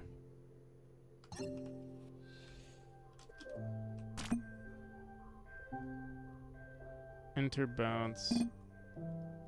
Control. Area exited.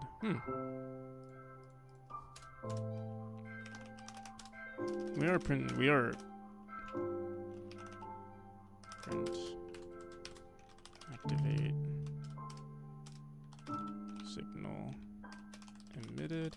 But wait, what's this?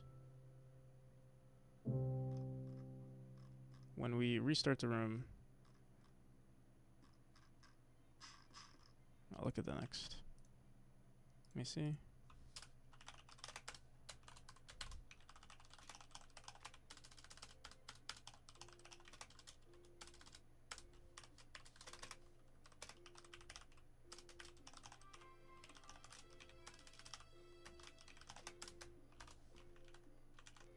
This creeper, this is creeper to my ears.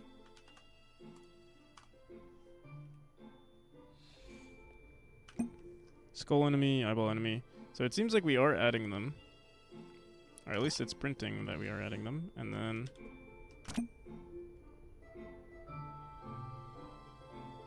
activate signal emitted. But they're not connected for some reason. Input enemy dot activate self eyeball trigger. Why?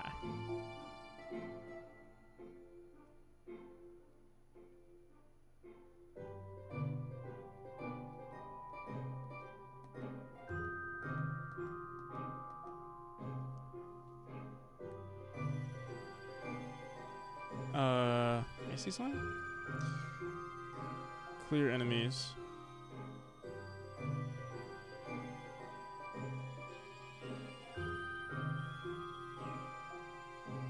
Is there type in eyeball?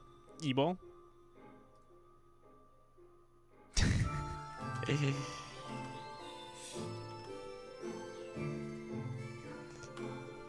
might be onto something, Big Bev. There we go.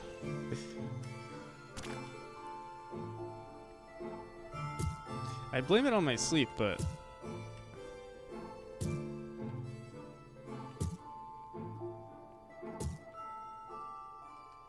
I did take a nap right before I streamed.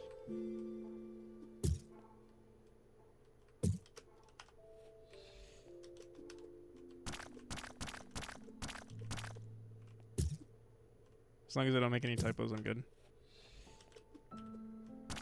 Yeah, it doesn't help that we like hard code the types here.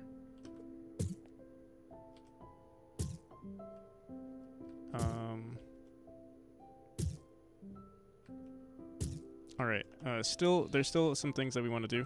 Right now, there's still the way we're activating these enemies. Let me see. For the skull enemies. See here we say activate.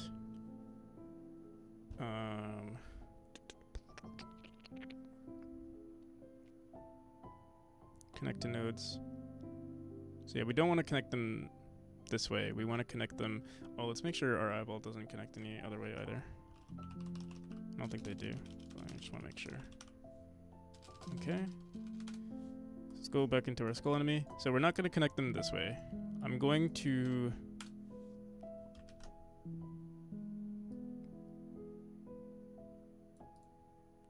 connect to nodes. Just going to remove it for now.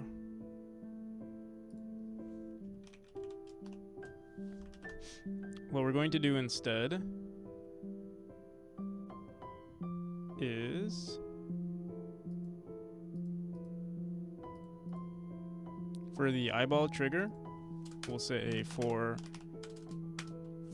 skull enemy in current skull enemies. For e-ball. Or did I write e-ball somewhere?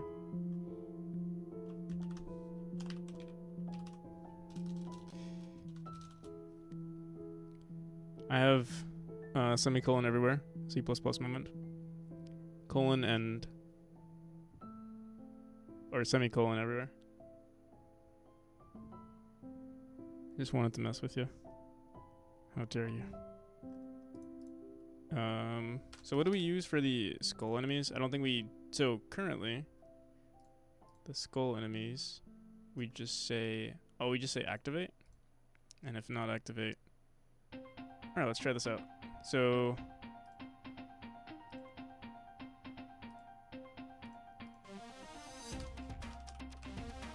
skull enemy dot activate.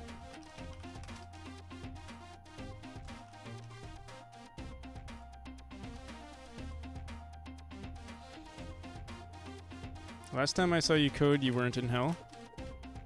Where was I? Okay, so it seems like it works, right? Right.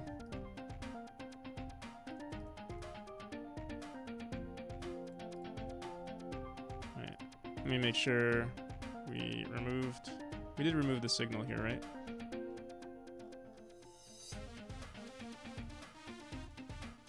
Connect to nodes, yeah, we don't do this anymore now. Does the game have worlds? Yeah. So currently there are 5 different worlds, and this one is the hell. Alright, so yeah, you can see now that they activate. But we're not going to do it this way. What we're going to do instead... What number is hell? So currently it's 3. This is the 3rd world. But I actually might change that because this world is actually turning out to be like very difficult, or has a lot of potential to be very difficult. So I actually might turn it into world 4, or even maybe even the final room. This could be. I mean, so far this is the prettiest world, or like the most content. The last theme was supposed to be this world right here. Originally it was supposed to be this one. I'll show you.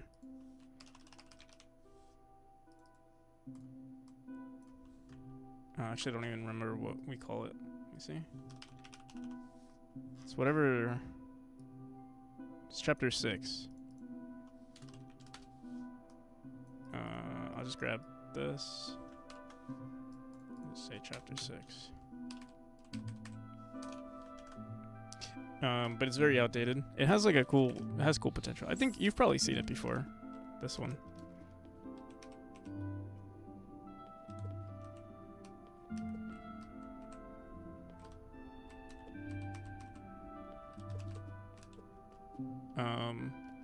But yeah, this is supposed to be the last world, but it might be. We'll see. I'm not sure yet. This could also be chapter 3 instead. And it originally was chapter 3. So I might just put it back. We'll see. The issue is, like, I really like chapter 4 to be...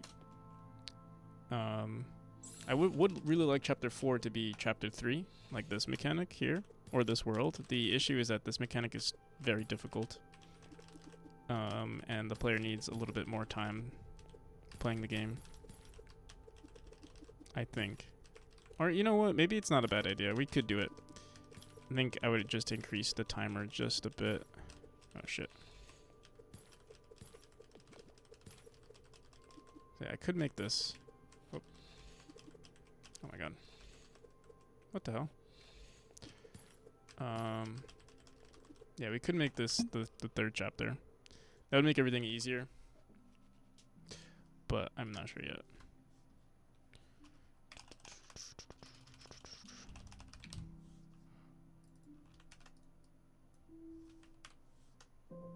Actually, duplicate this. Let's go back to chapter 3. Okay. What were we trying to do? Okay, so what I wanted to do with the enemies now. Right now we activate all of them and they all attack simultaneously. What I want to do instead is we do want to activate them, but we don't want to shoot them right away.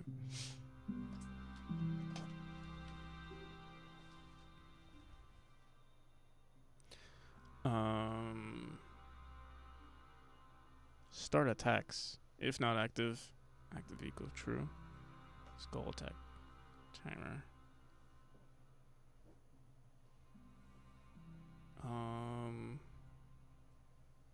So yeah, instead of telling it to shoot, we would say, oh, we also want to increase the index here.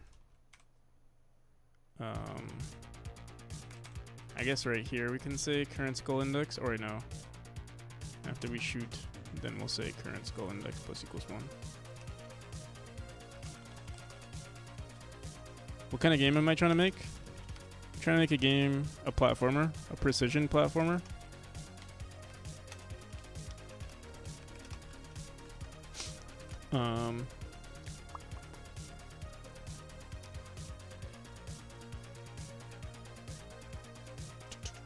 I don't know if you had something similar, but when you first implemented something, then you need a feature you didn't expect, but your system is not flexible enough.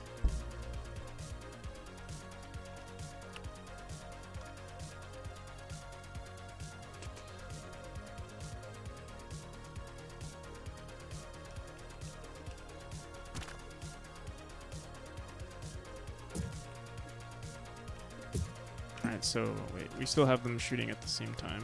Let me see. So currently,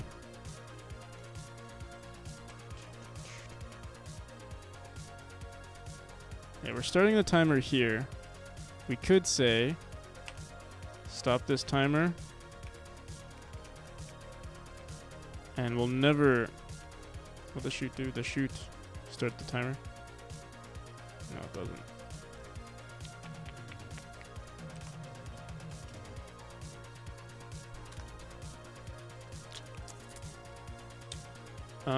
I don't know if you had something. I don't understand the when you first implemented something that you needed a feature you didn't expect, but you're so.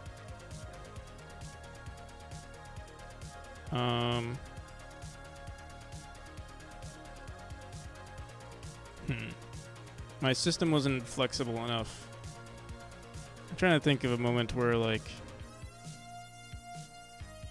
I mean, lately, whenever I implement something, then it becomes more sophisticated, or like that's when I'm like thinking about like right now I'm thinking that's why we added this enemy manager, because I was thinking, oh, if we start adding more enemies, maybe this can get crazy.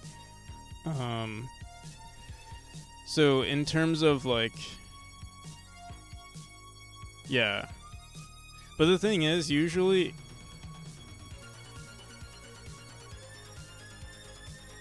I don't think, me personally, when it comes to having a system, or like when I want to add a new feature, it's usually winged. And I don't know if it's because I'm using a Godot, like using an engine, but it's very easy for me to add a new feature and like kind of like hack it in.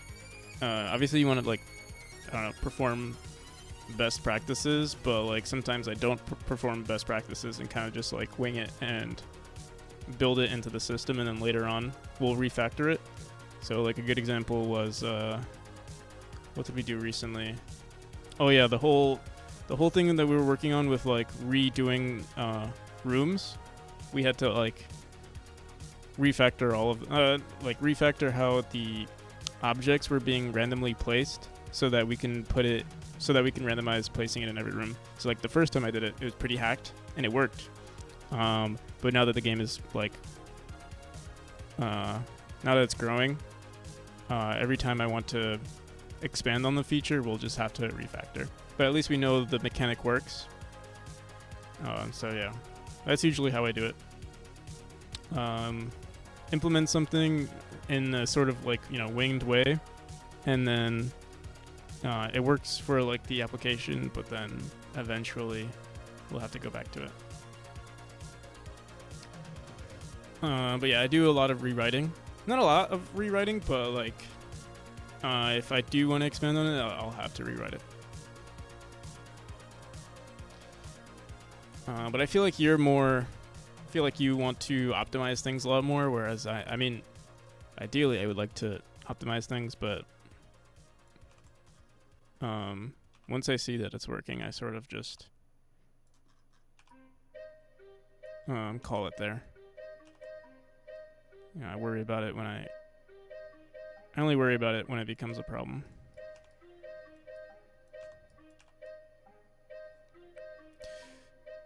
That could lead for me to get like a bunch of problems in the future, but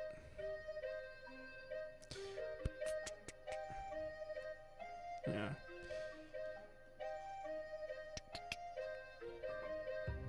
I think if I worried too much, I wouldn't have much of a game.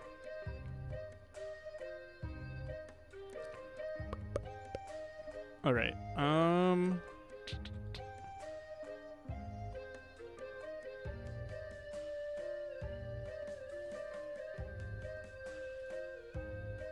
All right, so our enemy manager currently just... Wait, we disabled the timer, so nothing should run right now.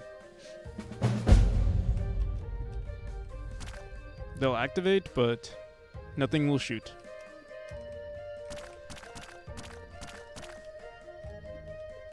Okay. Also, Renaros? Thank you. So now what we do is we start this timer. So we'll go into our skull timer, current enemy attack, and we are also going to restart the timer. So, boom. What the hell? Dot start. Oh, we say it here.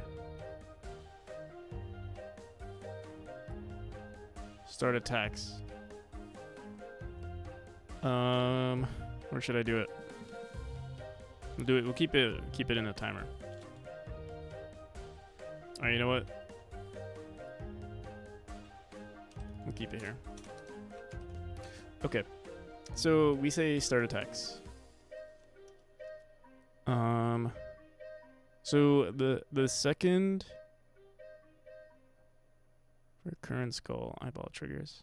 Yeah, we could just say skull attack timer dot start. And then let's see if this works. Current enemy attack, it'll just start shooting. Just make sure. Shoot does random projectile preload. We mess with the sound, we play the sound, and then we add it. All right. Yeah, I think this should work, hopefully.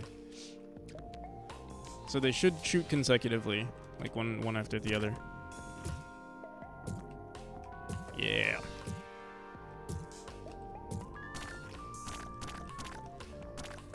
Oh, what the hell? We gotta make sure, if it's already activated, we don't need it. Oh, also, what the hell is this? Start projectile input node. On base, get name, input node. Huh. Start projectile.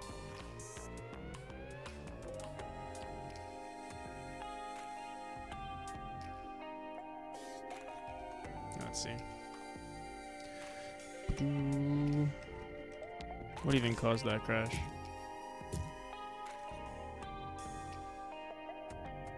Okay, so the next thing we need to do is make sure that if we exit the room, we get rid of the current enemies. I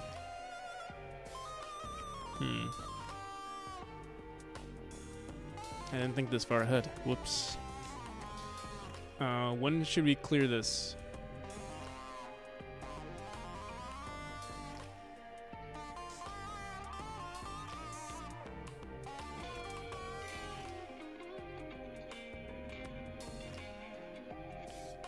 When we enter a new room, we could say don't shoot. But the thing is, what if the timer is perfectly aligned with each other? Where it shoots.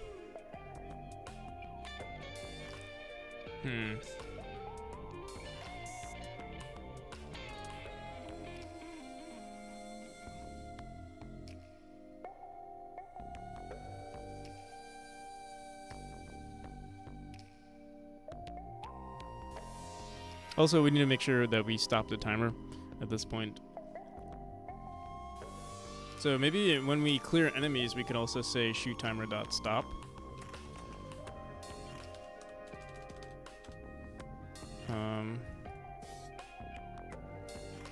Or the skull enemy timer, whatever that is, to stop.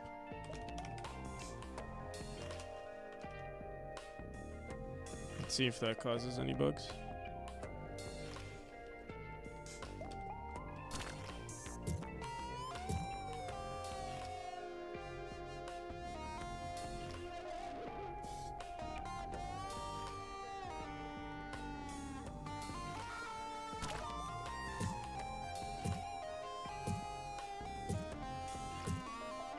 So yeah, switching between rooms is going to be a problem. Or I mean, we just have to write a few more stuff for switching between rooms.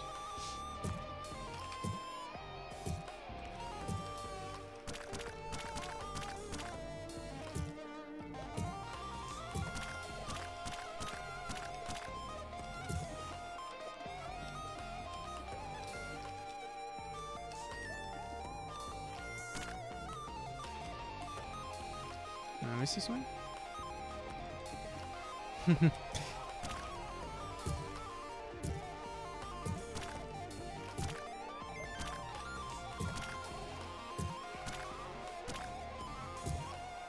Oh yeah. I believe currently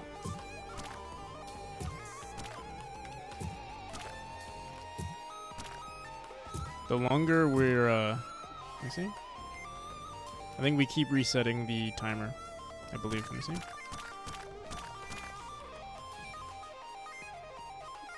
Yeah, like it should have already shot. Okay, yeah. So whatever we're doing to start this timer, once should we have like a already activated function or something like that? Like activated skulls. Oh, we do have active. Active is equal to false. Active.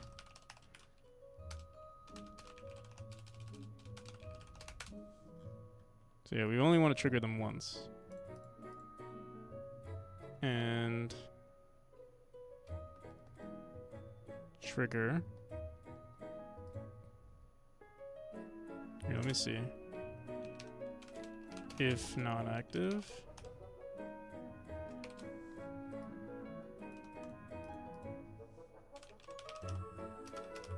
Yo, what's up?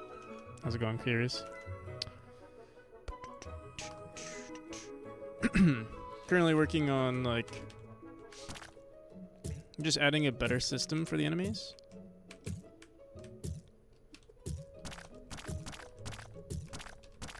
Okay.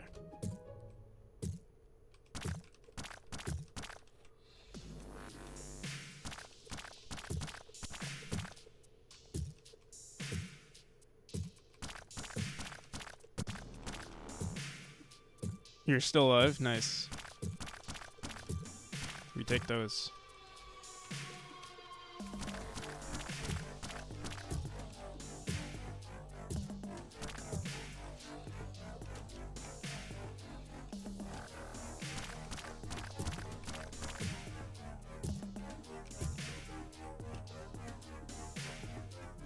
I wonder how challenging this room would be.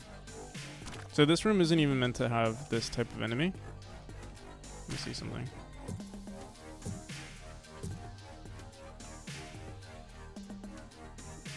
I want to see what it would be like to play this room slowly.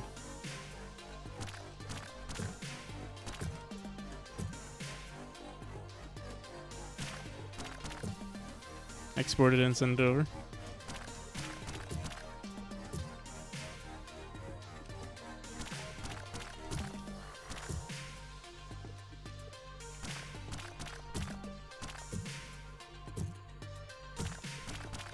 Yeah, I mean, I don't think this room is designed to have this enemy type. This one, a little bit more so. Let's see.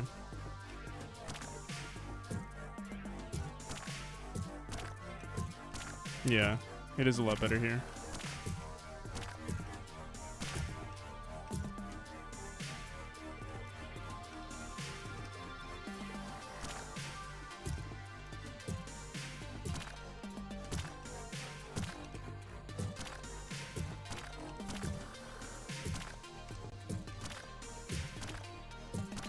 And then you get through. Eventually, I also want to add a flesh wall that like blocks the entrance, and you have to hit all the eyeballs as well. That is a plan. That is the plan. So you're required to hit all the exits, all the eyeballs before you exit.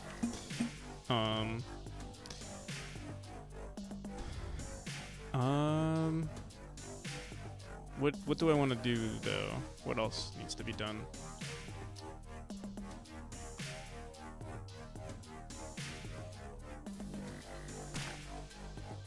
Oh, current enemies. If the current size,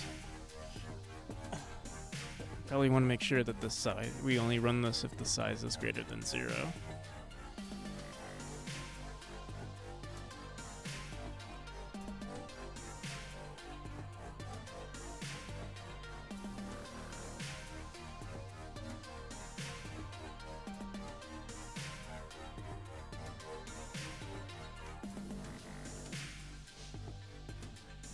Curious. Is there anything that says it is empty or something like that? No.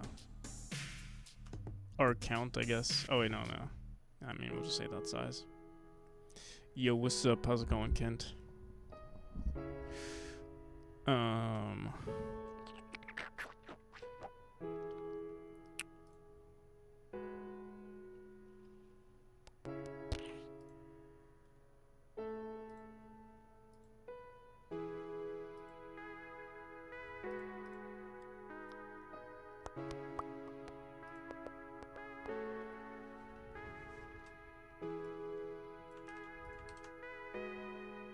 Current enemy attack.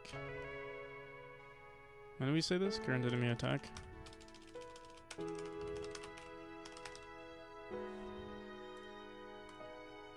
On this timer. When we start the timer.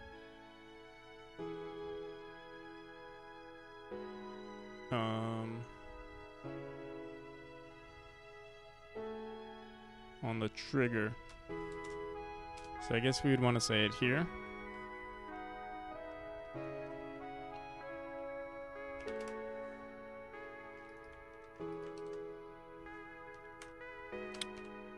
If current skull enemies dot size is greater than 0, then we start this timer.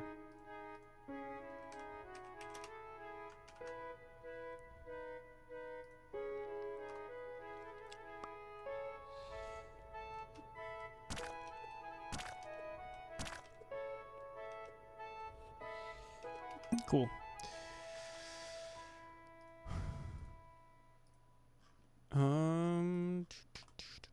So let's bring this to the beginning. Let's just see that everything is running properly. Get your first enemy. I still don't like that they turn red. We'll figure out the color situation pretty soon.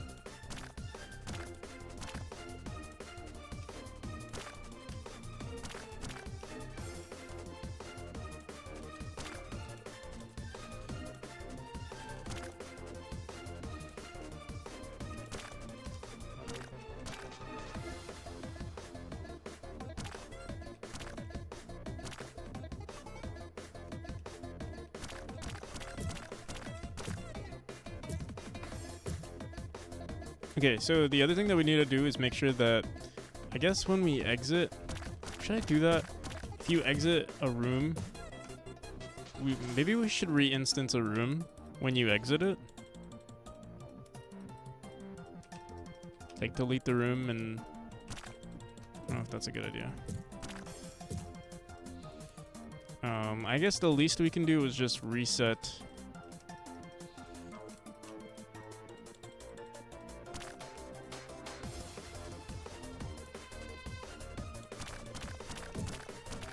Let me see. We don't have a reference to, yeah, like this. If we go into another room, we should make sure that we clear any projectiles that left. So yeah, let's do that.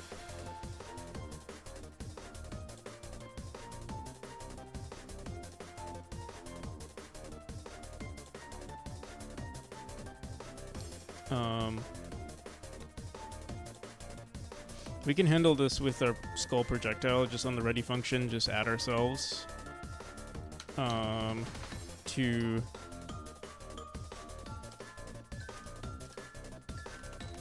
yeah, let's do this.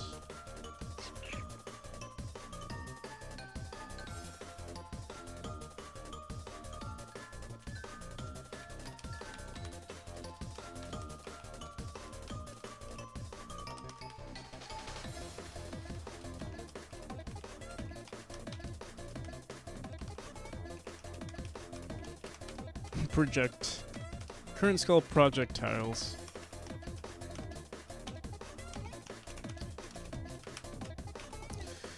Boom, boom. And then when we queue free, instead of queue freeing, we're gonna like remove, that way we can handle everything with the enemy manager as well.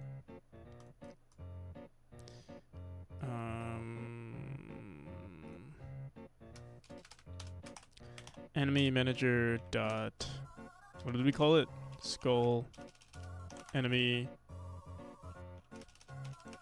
current skull projectiles dot append self. I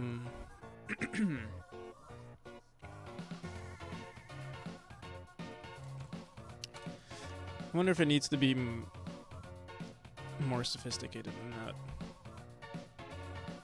But yeah, when we queue free, maybe we'll say, instead of queue free, we'll say remove level manager, or sorry, enemy manager dot remove projectile.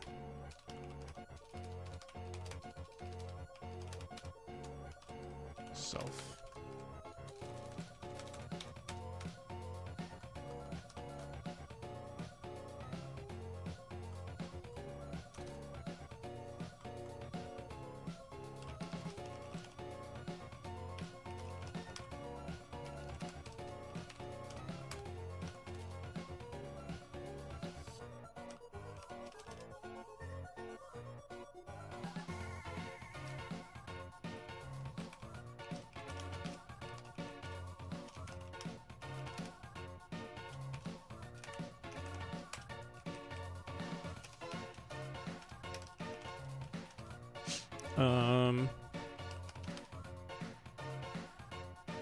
Dot remove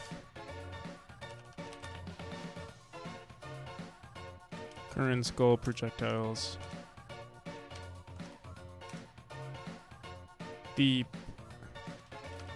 have to say dot remove dot current skull projectiles dot find self, or sorry, input projectile, and then input projectile dot queue free.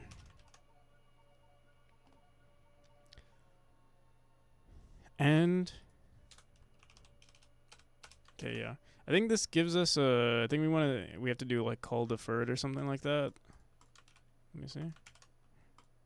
Probably gonna give us like, oh, you must also is already connected to given method eyeball trigger. The thing is weird is that this does work. I don't know why it gives you an error.